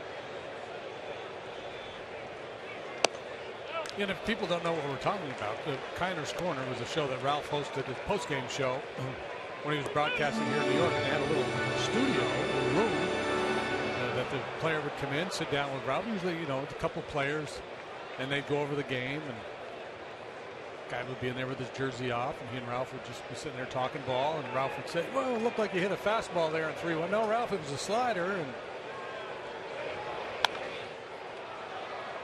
I seem to recall, and these guys can check me on this, the locals here. I remember watching as a kid, and I'm pretty sure I remember seeing guys like set a beer down on the table in there talking to Ralph. They're having a beer, talking ball. That's great stuff. Smoking a cigarette. Probably.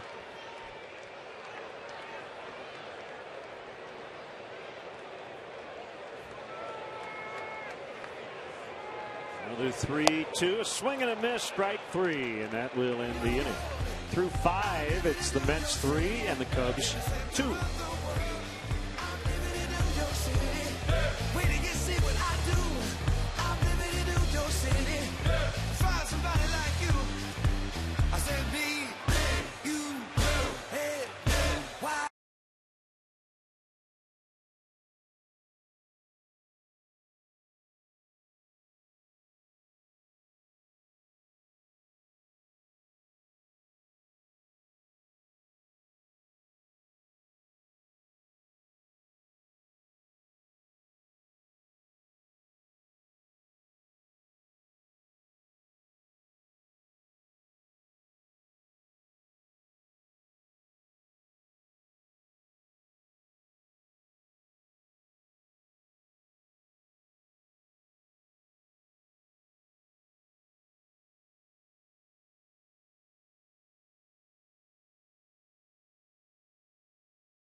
Cubs got a couple off Wheeler in the 3rd inning on a ground out and a single. And the Mets got all 3 on a home run in the 4th. Castillo, Alcantara, and Sweeney. 5 strikeouts for Wheeler through the first 2 innings, and it looked like he might make a run at what Mike Fiers did yesterday when he struck out 14 Cubs in 6 innings of work. But since the second, the Cubs have done a better job against him. He's had just 2 strikeouts in the last 3. And worked a couple walks, 3 walks as a matter of fact, a hit batter, a couple of knocks. And Castillo's been on both times. He singled and then was hit by a pitch in the 3rd.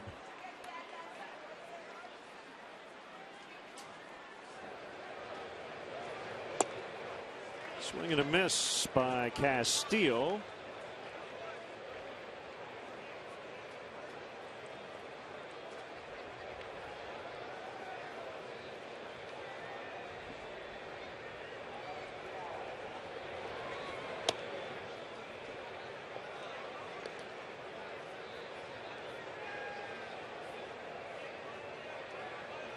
Brett Jackson the best. He got traded yesterday to Arizona for minor league right-hander Blake Cooper.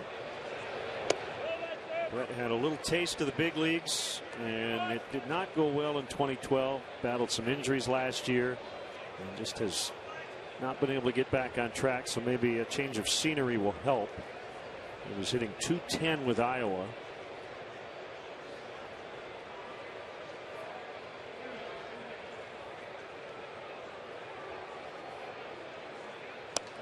Swing and a miss, 2-2.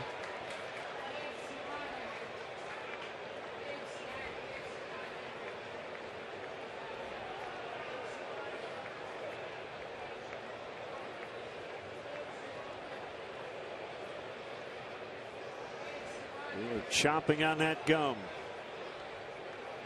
2-2 on Castillo. Here it is. Curveball inside. The command of the breaking stuff has been spotty for Wheeler last couple of innings. It looks like he has a little more confidence now in the slider than the curveball. Broken bat, liner, foul off the tarp.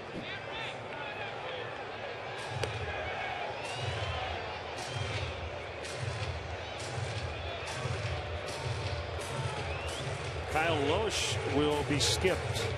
Remember, he left early after 3 innings the other night at Wrigley Field with the ankle issue.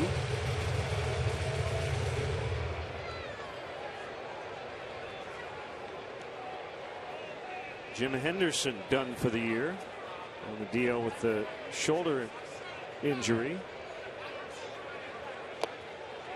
Castillo strikes out. It's 8 now for Wheeler.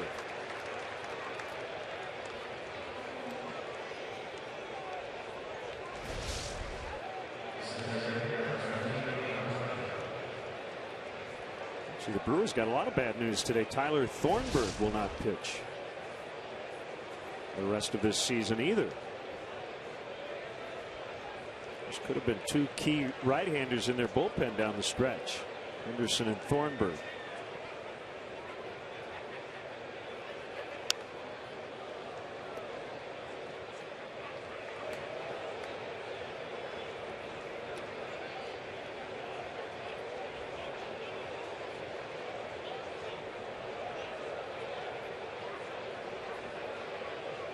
Trade deadline has passed, but players who have cleared waivers can be dealt, and I suspect there'll be some moves here before the end of the month.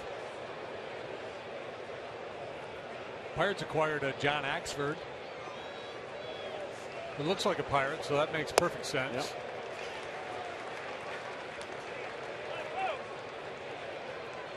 This next pitch will be 100 for Wheeler.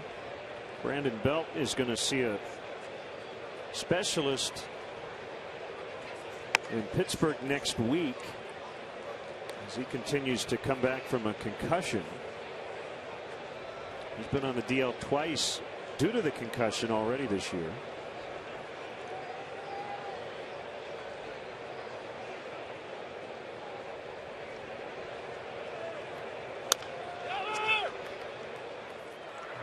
Duda let that one go really close, but they got him. That goes 4-1. That was strange.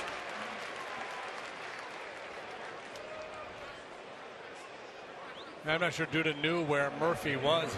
He knew that was going to be an easy play for Murphy. He would have retreated to first to handle the throw. That's one you got to be careful as a pitcher not to give up on. Looked like Wheeler started to break it down and then hustled over to cover first.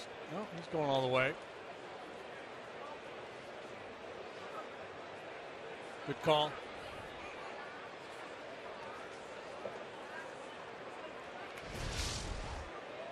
Brewers did get good news. They got Ryan Braun back in their lineup. He sat out yesterday at Wrigley due to the thumb problem that's bothered him for well over a year. So they're in Los Angeles tonight. Jimmy Nelson and Zach Greinke pitching matchup.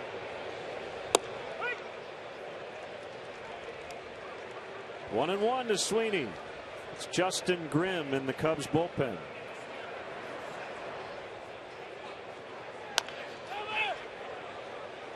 Duda will pick this one up and get to the bag in plenty of time. A 1-2-3 for Wheeler, leading 3-2 in the sixth.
Sing it, Ace.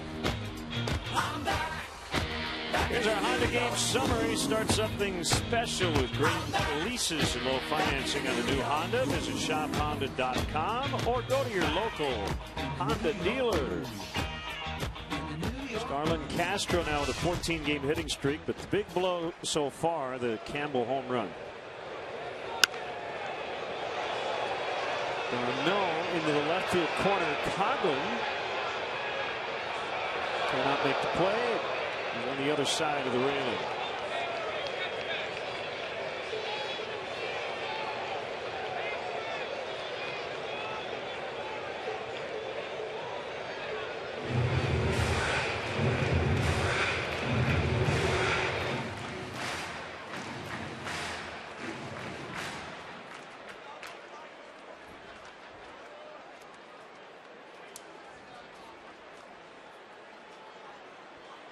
Foul strike on d'Arnaud.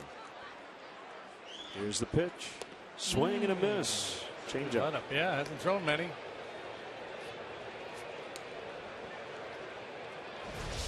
Something else to think about. Third time through the order.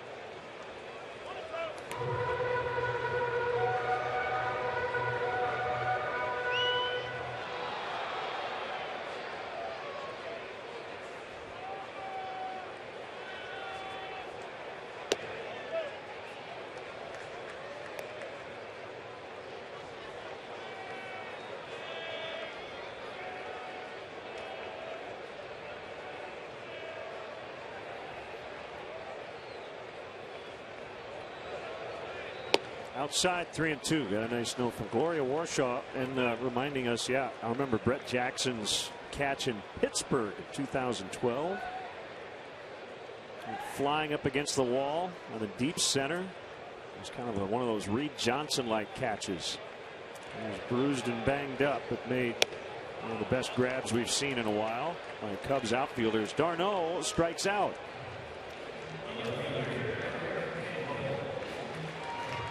Here's Campbell. He hit the go-ahead blast his last time up. It looked like they're trying to throw a little backdoor cutter down, and you see Travis up, didn't want it up, but he threw it up. And he probably wanted to throw up. Yeah. That's what we used to call the elephant's butt pitch. High and stinky.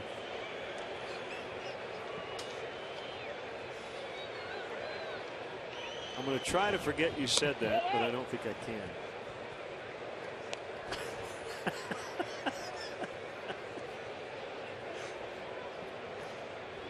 Oh, man.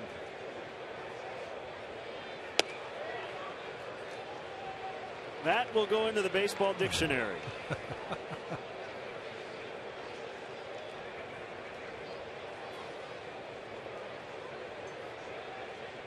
Hitters count now for Campbell. 3-0.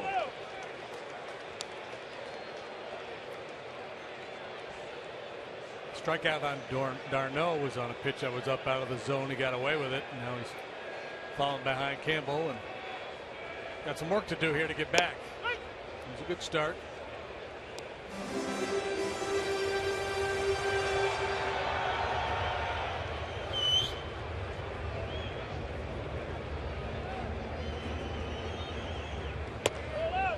Ball 4.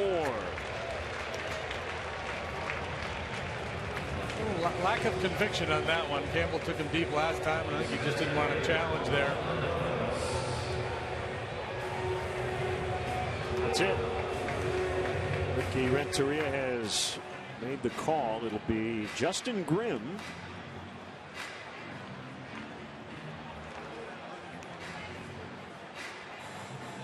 So Wood will exit with the Mets leading the Cubs 3-2 here in the 6th.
Appearance here in 2014. Yeah, it's the most of anybody on the Cubs club. 3-2 of the 427. He's been pretty darn good lately, and one shaky one there in the series against Milwaukee. But other than that, last 7 or 8 times out, he's been really good. Good heater, There's a slider and a curve.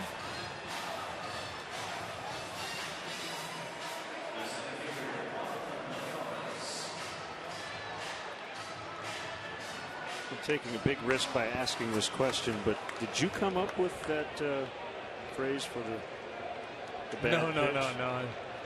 One of your teammates? The elephant's butt. I don't remember where I first heard that. I have never heard that.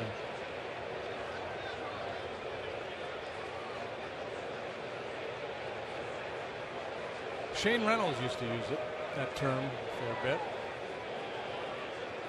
Here's Lagares with Campbell at first, 1 out. Whoop. Up and in. That's what he has not been doing lately. That's what he had trouble with earlier in the year. When he struggles, he flies open a little bit, and that breaking ball will kind of float on him. Always a challenge, right? If you're, a reliever, come out there onto a foreign mound, you only have a few pitches to try to settle in.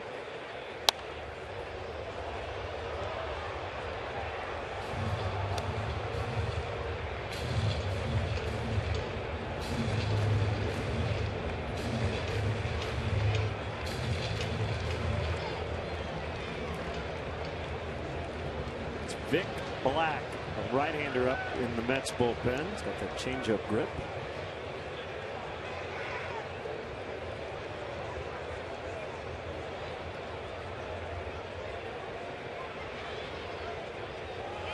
Runner goes, that ball lined to right. It's going to be caught by Sweeney, and it'll be an easy double play. Campbell's already all the way to third as the ball actually got away from Rizzo. And just for good measure, he'll flip to Castillo, so that will go 9-3-2 to end the inning.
Odyssey, native New Yorker, fan cam. Zach Wheeler back out for the start of the 7th. Facing Chris Valleca. Luis Valbuena is going to get a couple of days off. He's gone through a really tough stretch at the plate. A little under the weather as well. So facing a lefty tomorrow. He'll get 2 straight days off. And should be back in there on Sunday. Baleka into the right field corner. That ball is foul. Fan reached out and touched it. Granderson did not have a play on it. Well, pretty well struck by Baleka. A bit for extra bases. 1-run game in the 7th.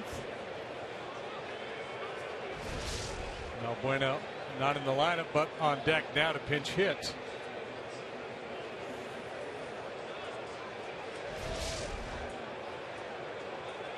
There's Luis. Being called back. Yeah, he was going to pinch hit, but it will be Justin Ruggiano instead. So when we say getting the night off, that means just not in the lineup. Baleka takes a called third. 9 strikeouts for Wheeler.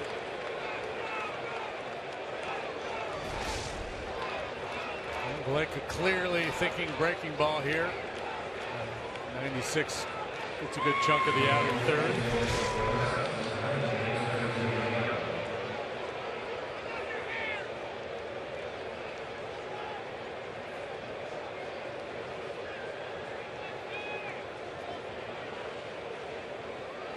Thought we would see some walks, and we have 7 combined from these 2 starters. Wood is done. Best he can get is a no decision, so this will be 11 straight winless starts for him.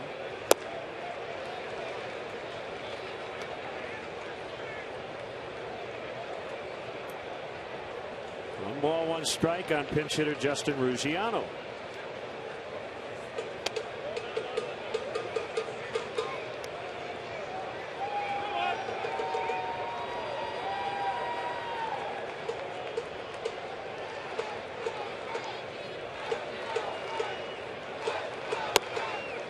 Hardy, 95. That's easy gas there from Wheeler. It really jumps out of his hand. He started at Wrigley back in early June. He went 6 2/3 of 2-hit shutout ball, walked 2, struck out 7. 24 years of age, former #1 pick. Settling in nicely, and in all likelihood will have his 9th consecutive quality start here. Right hand, left-handed action in the Mets bullpen, just in case.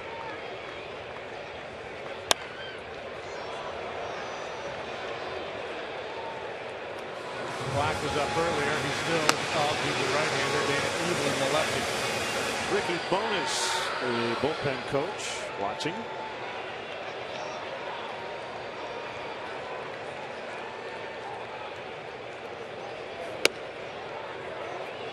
Ruggiano lays off the high fastball.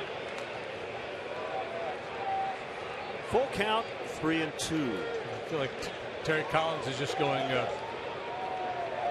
batter to batter here with Wheeler. If he loses Ruggiano, he's likely done.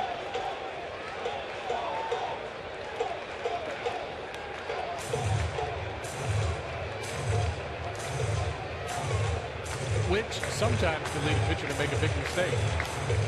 Man, if I walk this guy out of the ball game, I'd be tempted to catch too much at home plate. Ruggiano could turn around a fastball. Not that one. Double digits for Wheeler.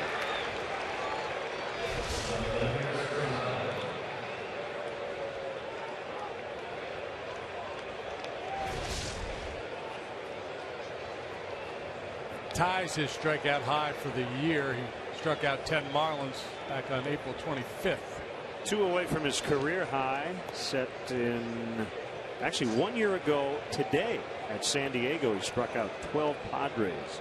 So 3rd time in his young career he's fanned at least 10.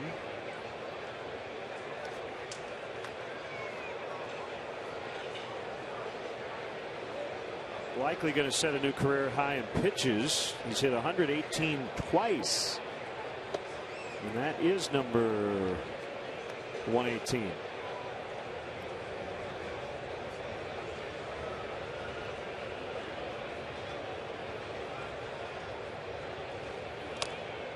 Changeup bounces, and it's 3-0. Yeah, for Wheeler tonight, really, it's been all about stuff. You can't argue that he's had great command or he's been setting up hitters. He's just been beating the Cub hitters with stuff. You know, he'll throw one good breaking ball, one bad one. Been kind of inconsistent, but he's got such a lively arm. He's been able to get away with it. That will be it. Baez due.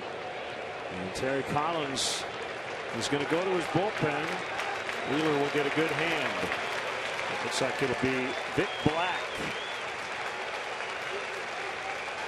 Black against Baez when we return to New York.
There's a man on. 2 outs, and Vic Black will face Javier Baez for the first time in the big leagues. He throws hard. Mid-90s to upper 90s with his fastball at times. Yeah, this should be a fun confrontation. The hard-throwing Vic Black and the hard-swinging Javi Baez. He complements that good hitter with a hard overhand curveball.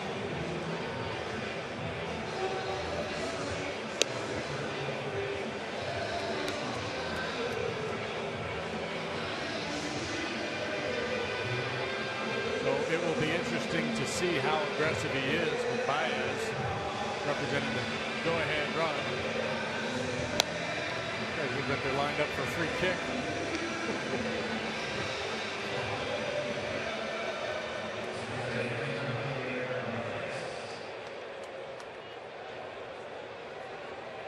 Black is from Amarillo, Texas. So his MO might be aggressive early and then start spinning the ball out of the zone. If that's the case, Baez ought to be looking to take a big swing here. Well, he's always swinging big. Never looking to punch the ball the other way. No doubles defense for the Mets. Very deep in the outfield. Very deep.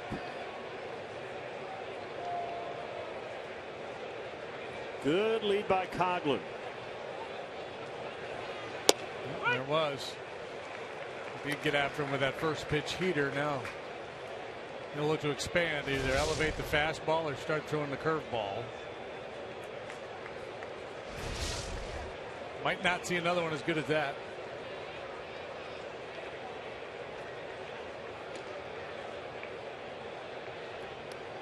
And Juan Lagares, the center fielder, typically plays as shallow as any center fielder in the league. So I imagine it takes some coaxing from the bench to get him pushed that far back.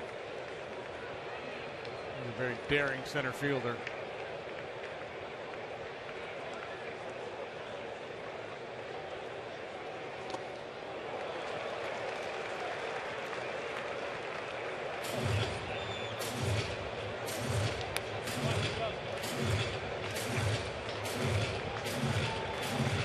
Regroup time for Baez. Down 0-2.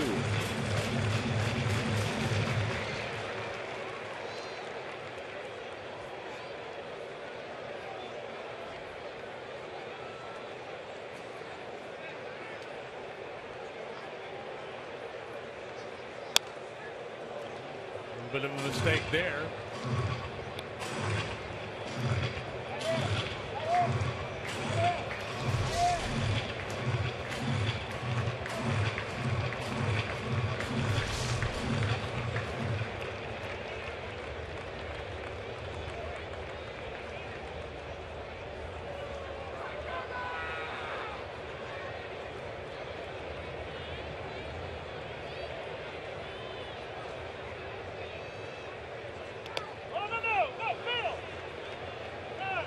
Big play by Darno. How about that pick?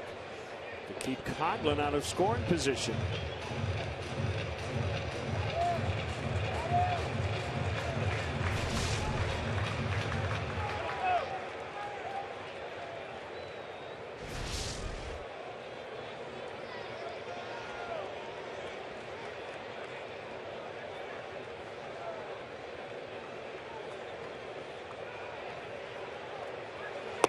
Swing and a miss. And the breaking ball to get him. Cubs have struck out 11 times tonight. They trail 3-2 as we stretch in New York.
Budweiser.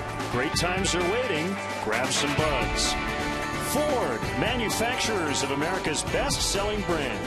Check out our best-selling lineup at your local Ford store or online at localfordstores.com. And by Xfinity, your home for the most live sports. Back here in New York. First of a 4-game series and road trip for the Chicago Cubs. They trail the Mets 3-2. Left-hander Wesley Wright will be the third Cubs pitcher tonight. Wood, Grimm, and now Wright. 8-9-1 due up for the Mets here. Flores, pinch hitter Tejada, and then the top of the order.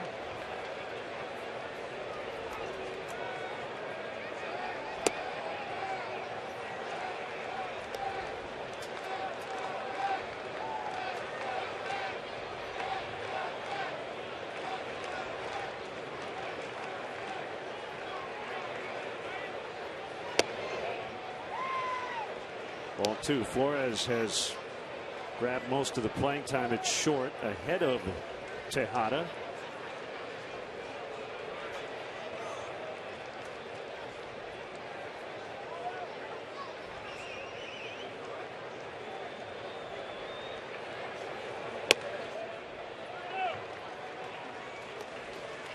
(3-0). Searching for that outside corner, he just can't find it.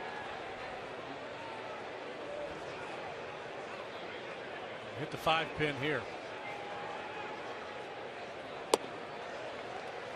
And he cannot. 4-pitch walk to start the inning. Yeah, well, that's when you're 3-0 and you start to have negative thoughts and you guide it up there a little bit, don't turn it loose, and you end up missing low. Hyunjin Ryu goes to the disabled list. He's got a sprained right gluteus muscle.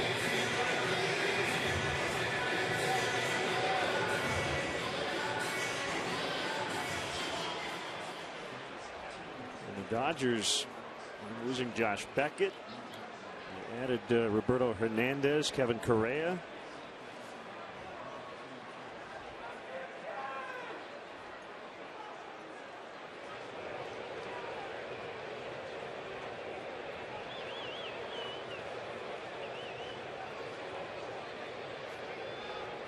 Pinch hitter Tejada takes ball 1. 5 pitches, 5 misses now for Wright. I said the baseball star of the day is Monet Davis. How about that? Two girls at the Little World Series. She threw a 2-hitter to help her team, the Philadelphia team, beat Nashville 4-0 today. First girl to appear for a U.S. team since 2004.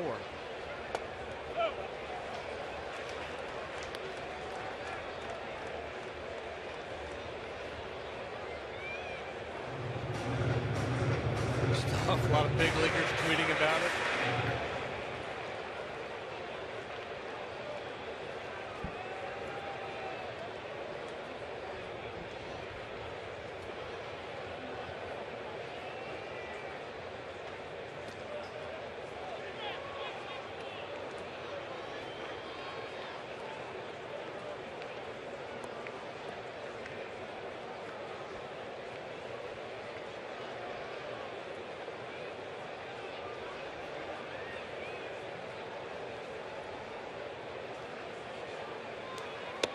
Uh-oh.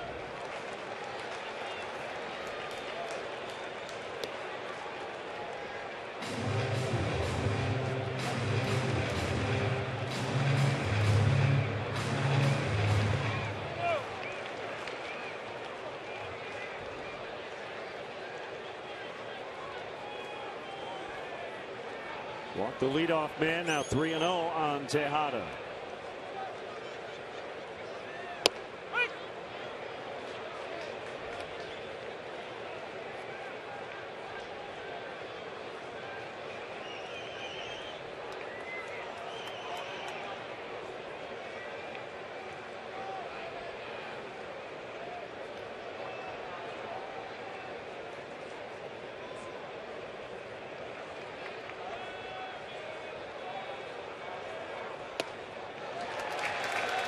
This is how Travis Wood got into trouble in the 4th.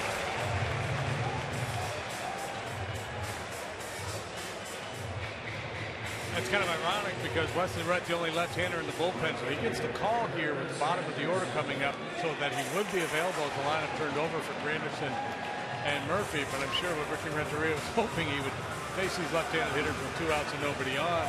But back-to-back walks, obviously. White, Wright in a little bit of a bind here. There's no other left-hander to call on, so it's up to him to figure it out.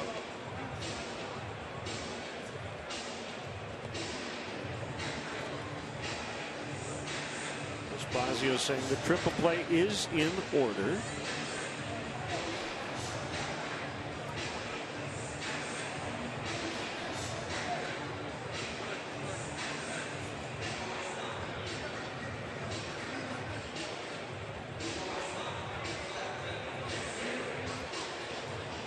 So it's Granderson. He's flied out twice and walked once.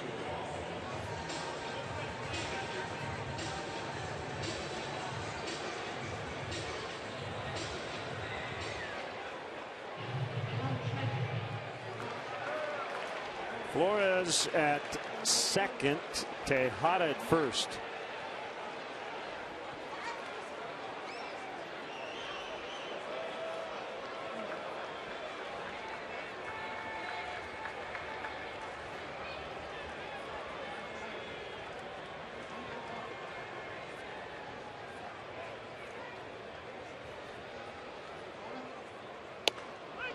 And a strike.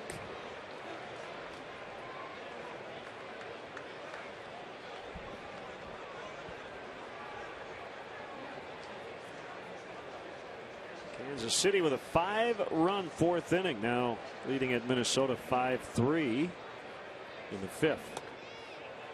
Gets away from Castillo.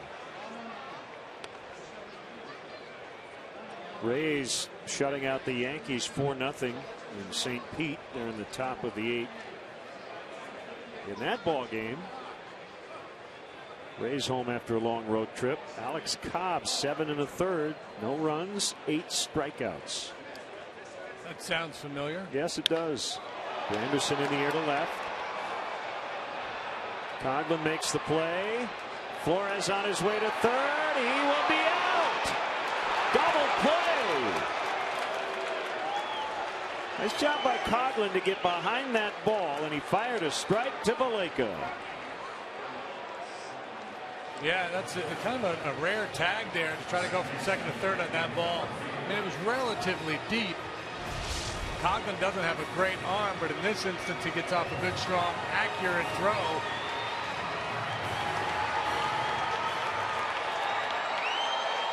I thought he would tag and draw a throw, but I didn't think he'd try to get to third base on this ball. And I don't think Tim Tuffle, third base coach, thought he would either.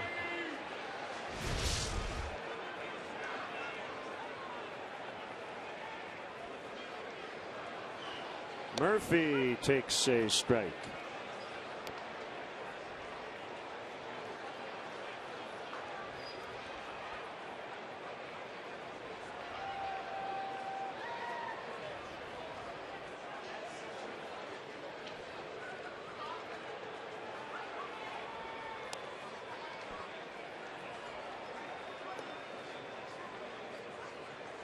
Well, that could loom large here. The Cubs trying to keep the Mets right where they are.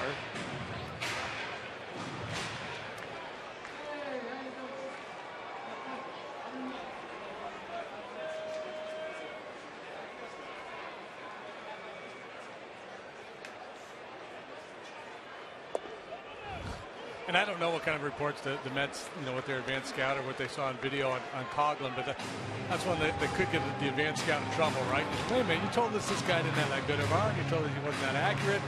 So we're going to try to take some liberties, and he throws our guy out. What's the deal?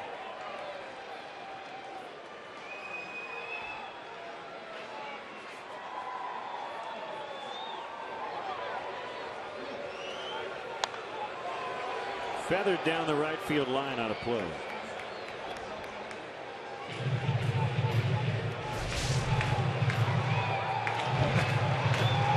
Terry Collins in the Mets dugout. A little flummoxed by that base running move.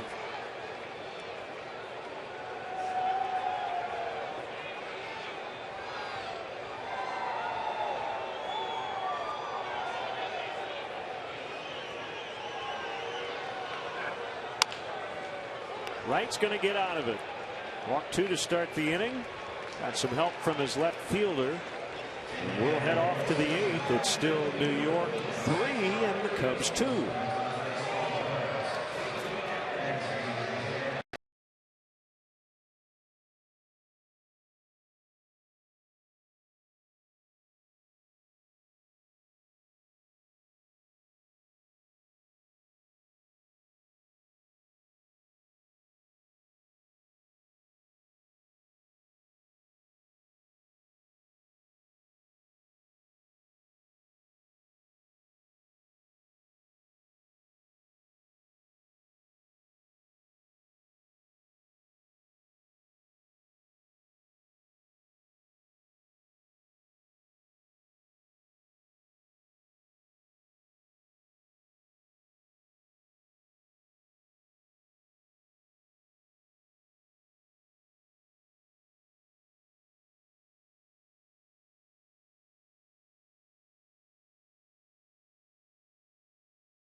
Skip Ellison, great to have John Waldron along with us this weekend here in New York. Bob Borwald, our executive producer. Eric Johnson, our studio coordinator. Tejada will play short in the late innings after pinch hitting. And Jeurys Familia takes over on the mound. Familia, hard-throwing right-hander, power sinker. So 2-3 with a 2.09 ERA. ERA ranks 14th among National League relievers who pitched at least 45 innings.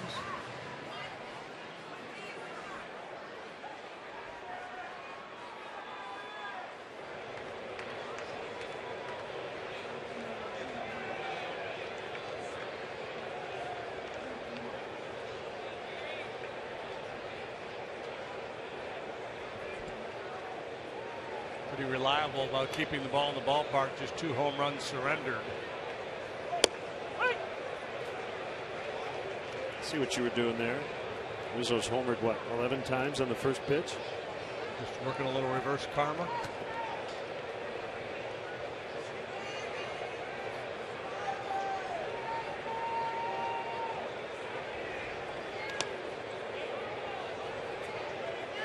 Glove save and a beauty. He's made 3 or 4 of them back there today. Greg Gibson giving him a pat on the shoulder. Thanks, man. You saved me.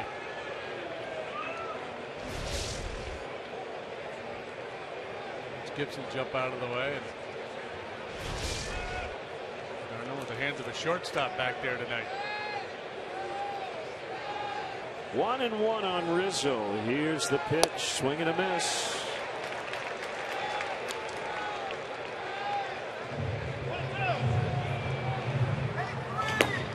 Stroke. Getting ready for the bottom of the 8th.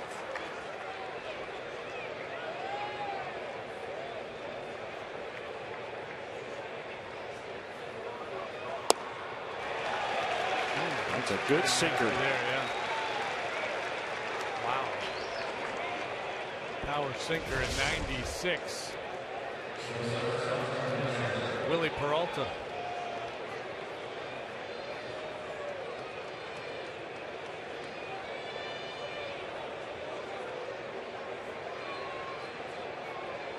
You don't have to try to set anybody up when you can do that. Castro with an infield hit in the 2nd. RBI single into center in the 3rd. Struck out swinging in the 5th. And waves at a power slider at 87. Yeah, thought he was going to get a 2-seamer running in. Instead, he got a slider running away and induced a pretty ugly hack.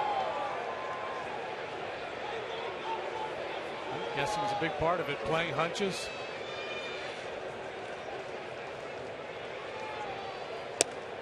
What Hank Aaron said, the biggest part of hitting is being able to guess along with the pitcher. The rest of it is just putting a good swing on it.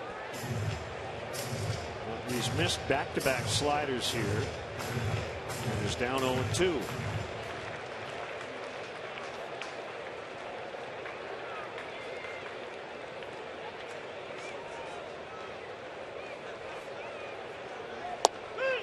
This time he takes that sinker he thought he was going to get to start the at-bat for strike 3 called. 13 Cubs have struck out in the ball game tonight. I know there are people saying, how can you not swing at that pitch, but it's a mental game. Well, yeah, you talk about you try to guess along with the pitch, or maybe not completely guess, but you're looking for either a certain pitch or a ball in a certain zone, and after a couple wild swings at the slider, you could see where Castro would be handcuffed by the good heater. Yeah, I mean, the thought has to be, well, I swung at 2 pitches way out of the zone. It's 0-2. He's not going to throw me anything near the plate. Well, you need to be ready to always hit, especially the fastball with 2 strikes. Sometimes your brain locks you up. You're right. Yep.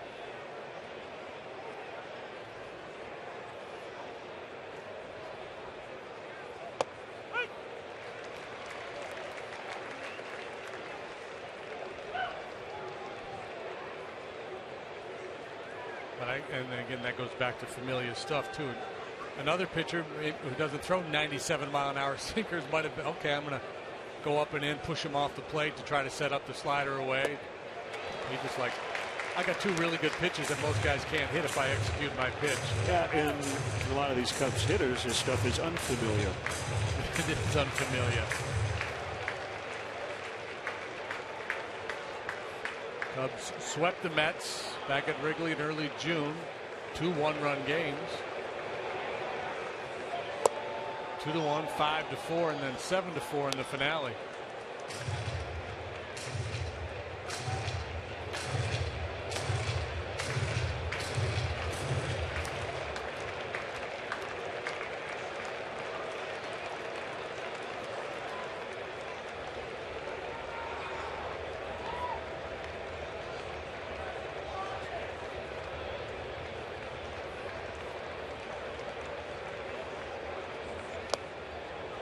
Full count.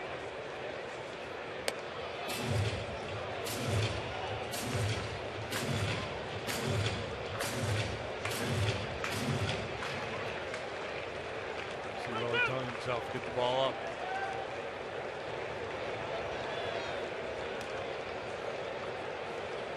In this instance, maybe not necessarily looking for a given pitch, but just saying, the mental thought is, let's make sure I get the ball up above the knee, something I can handle. Didn't get it, took his walk. All 4.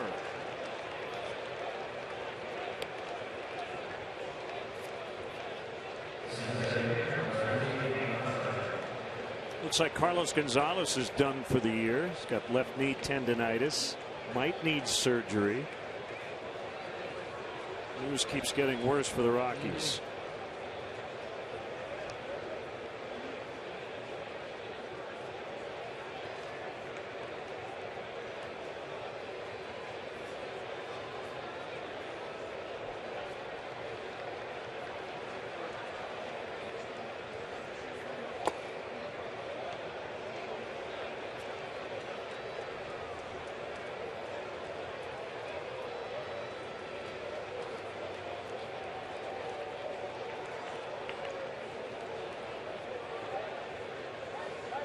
Cubs down only a run, but it's late.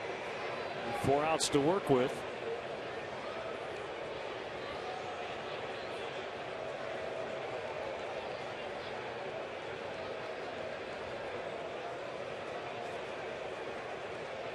Real short lead by Castillo. Alcantara couldn't get the sinker.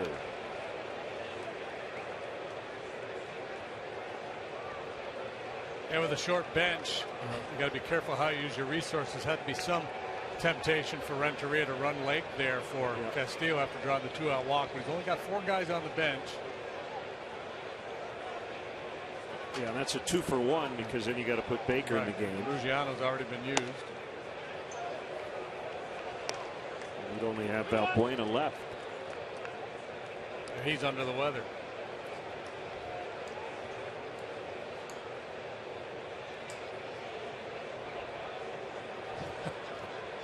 He's enjoying that cone.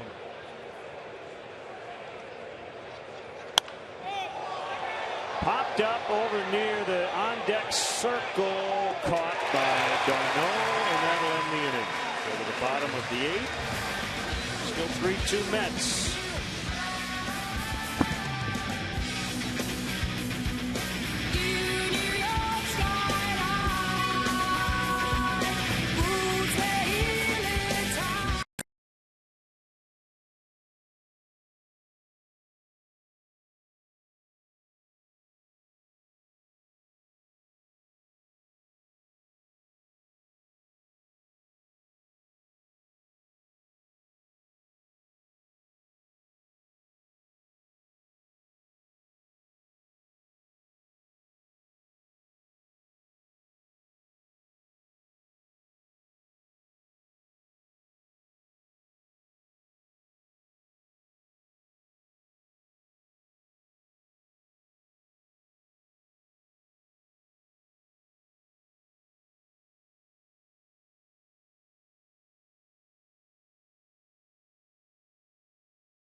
in the weekend in New York. Second time we've been here. The Cubs earlier this year played the Yankees in what ended up being a weather-created day-night doubleheader. And the Cubs did not score in either of those two games. 2 runs tonight, and trailing by a run. Here's Pedro Strop.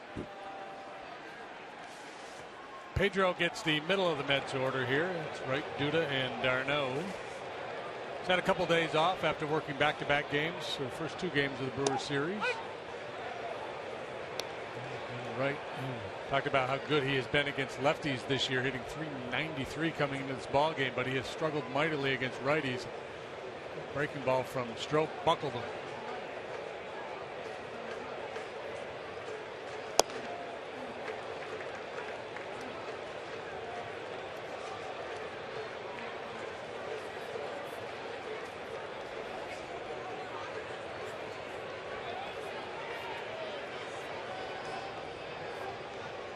One on right. Fly ball to right. No W. Caught by Sweeney. So right, if he doesn't get another chance, will have his 13-game hitting streak come to an end. It's Duda with 1 away.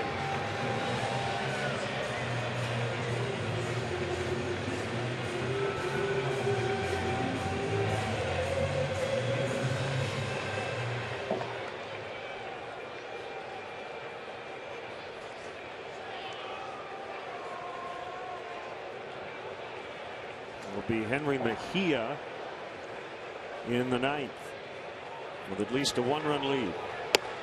Strike called on Duda.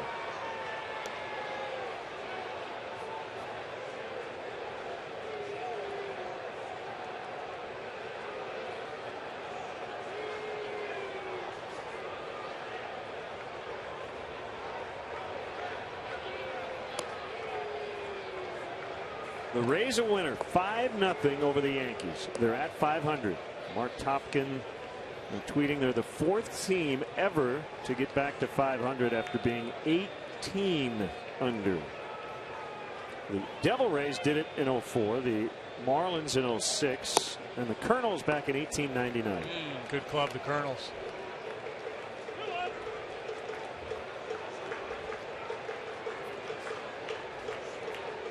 But is there enough time for the Rays to make the playoffs?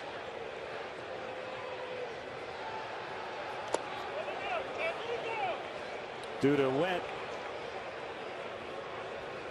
Let's see, Tampa Bay.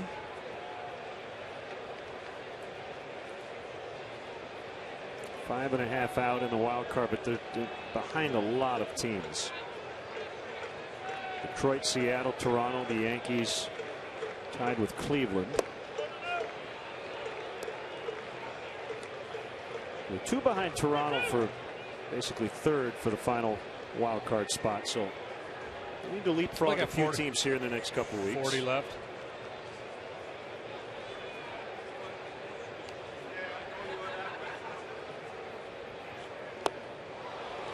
Swing and a miss over top the slider. Strop fun to watch pitch. He's very creative out there. He's got really good stuff. But he has the approach of a guy who doesn't have great stuff in that he does some funky things to try to get the hitters off strike. So just overpowering him. He'll do that quick pitch. That time he kind of held his balance point a little longer than normal.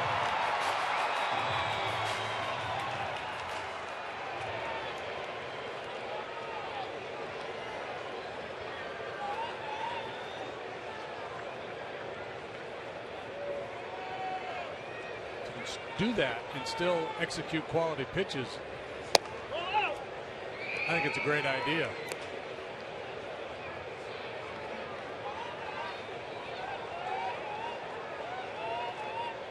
Any little thing you can do to gain an advantage to upset the timing of the hitter, worth trying. I love the Mets roster. Now, Jacob deGrom is on the disabled list, but I guess we could call it the small d capital L. We got deGrom with a small d, d'Arnaud with a small d, Dendecker with a small d.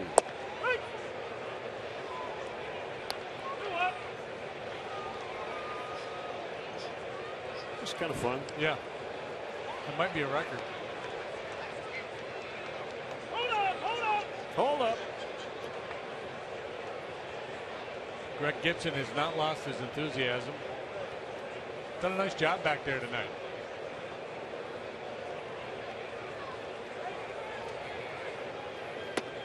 Look out.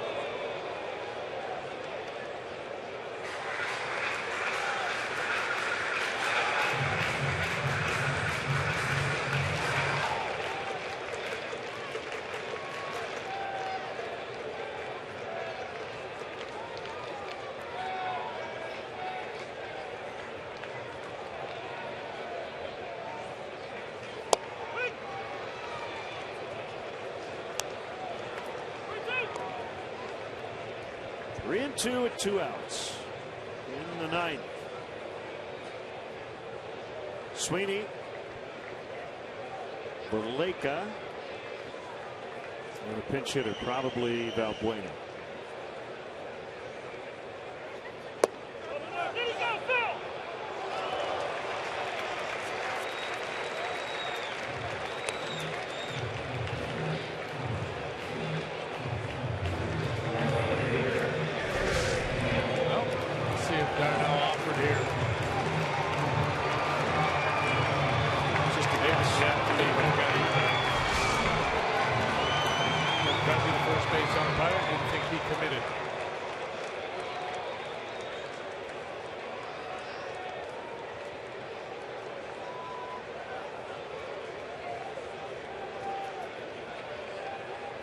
Campbell, the go-ahead 3-run homer in the 4th inning.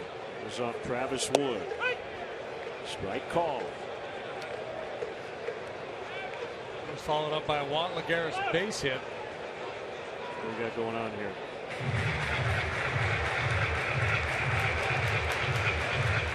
I don't know. Murphy singled in the 5th. Mets have not had a hit since then. The Cubs have not had a hit since the 3rd. That's a ball right there. No. Apparently that's a ball.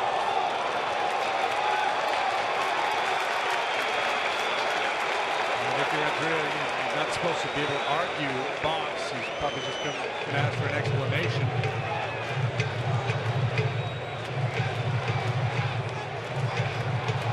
I don't know. I didn't see anything.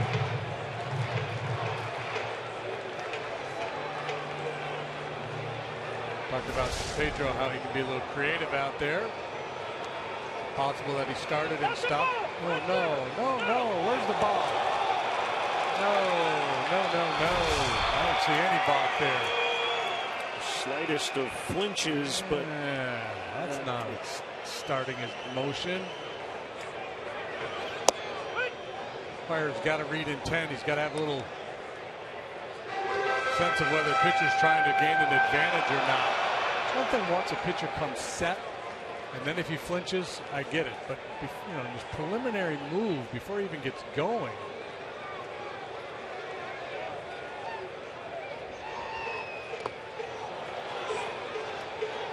Stroke strikes out Campbell, and the inning is over. No sleep till Brooklyn. Not too far from Brooklyn. Cubs still alive, but barely. 3 outs to go.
Henry Mejia is on the pitch, a right-hander for the Mets.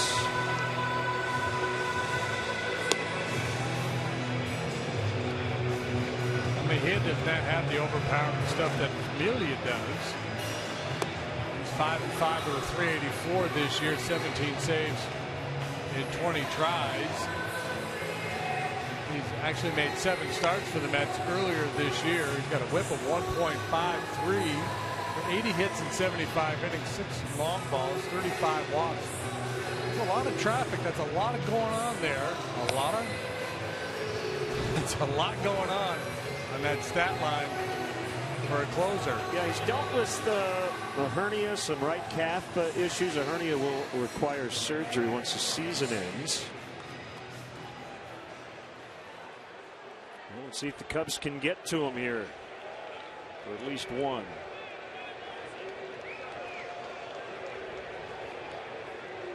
Fastball, slider, curve, and a change. He has given up runs in 3 of his last 5 appearances.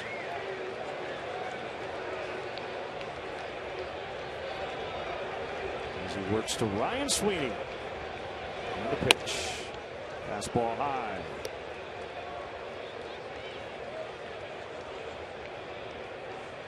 It's the cutter.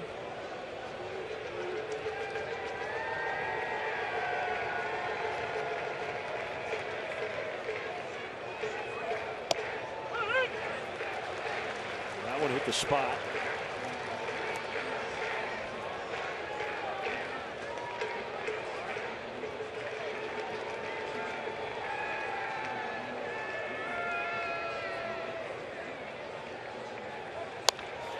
Breaking ball is hit foul.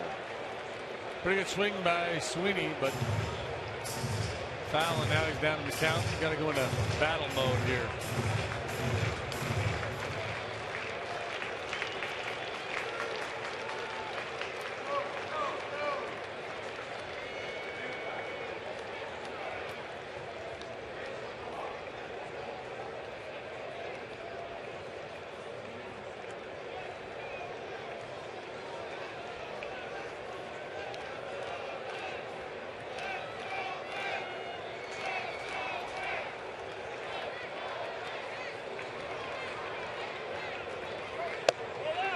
You have to figure big advantage for these relievers, for all pitchers, but more so for the relievers in these games outside the division, right? You see these teams so infrequently, very little of, firsthand knowledge. You can look at scouting reports and things of that nature, review video, but there's not many opportunities to stand in and face the guys coming out of the bullpen.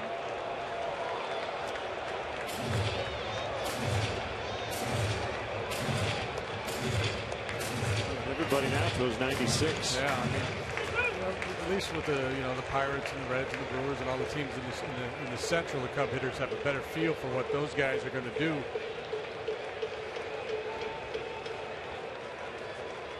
Three and two. First batter here in the 9th. Fought off a good one. If the Mets called Herman's Hermits and asked him to do a new tune. Henry the 9th.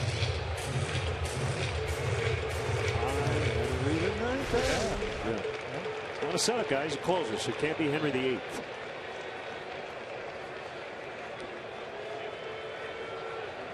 That's Tom Hellman's karaoke go-to song, by the way. You're curious. That ball smoked down to deep right center and run down by Lagares. He didn't have to leave his feet. A little too much hang time and a little too much speed in center field. Well, he made that look easy, but he ran a long way. We'll see how far. He's shading him the other way. And the ball was hit deep into the alley in right center. Like the ball tailed a little bit, giving him floating back a little bit, had some backspin. Advantage, yep. Well, he's smooth. So it's Valaika with Valbuena on deck.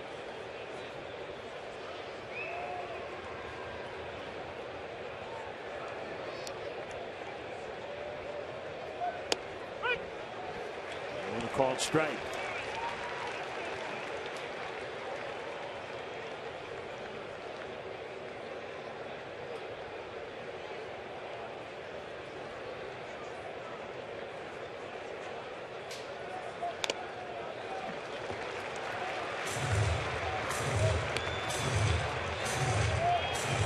Dan Straley will make his Cubs debut against Jonathan Neese. So the Cubs will have to make a corresponding move with the roster prior to the ball game tomorrow.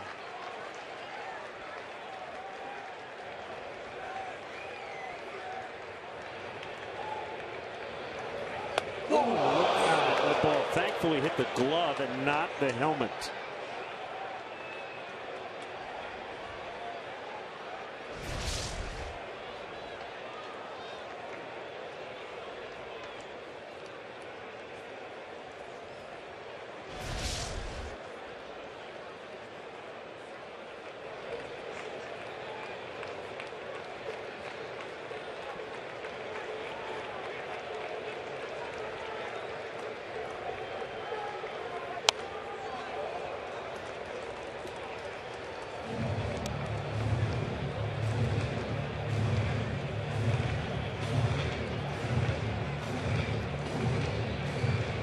Valbuena on deck.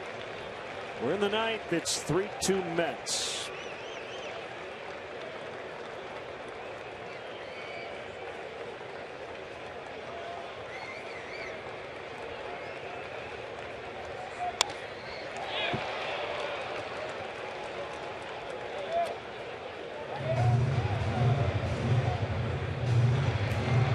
Game will test you, boy. 94-mile-an-hour fastball. Buzzes this tower, and you've got to hang in there and fight with 2 strikes.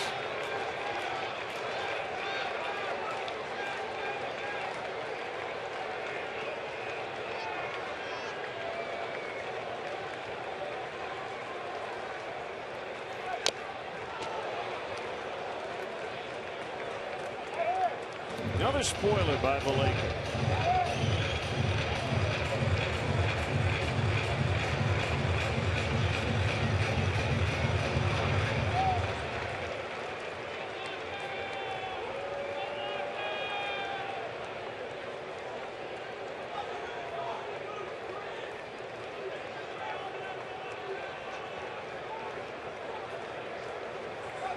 Got him that time. Good slider from Mejia. 2 away. Every Mets pitcher has at least 1 strikeout. For the starter, Wheeler had 10.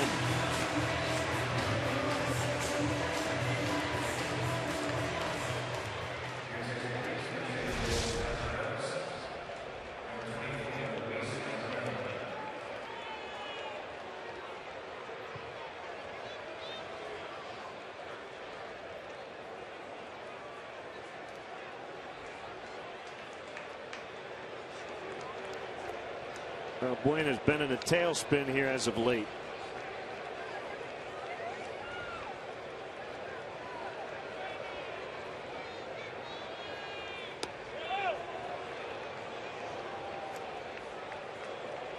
One ball, no strikes. He is 10 for his last 61.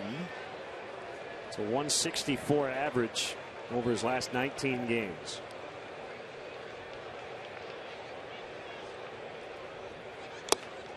Yeah, boy, he had a real nice season going. I went a ways back on him day by day earlier today, and going back to mid-June or something. He's sub 200. Mejia actually has been better against left-handed hitters than right. Lefty's hitting just .218 against him. He's allowed just 1 of his 6 home runs to a left-handed hitter.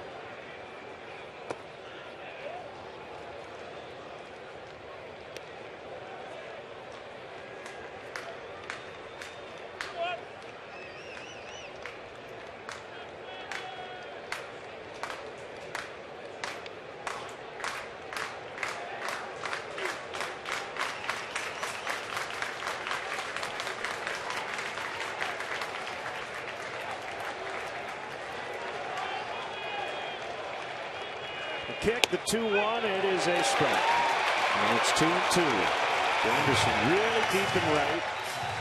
The shade Valbuena a little bit the other way in center.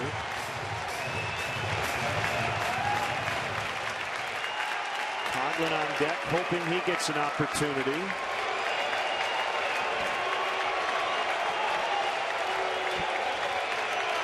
The pitch. We'll do it again.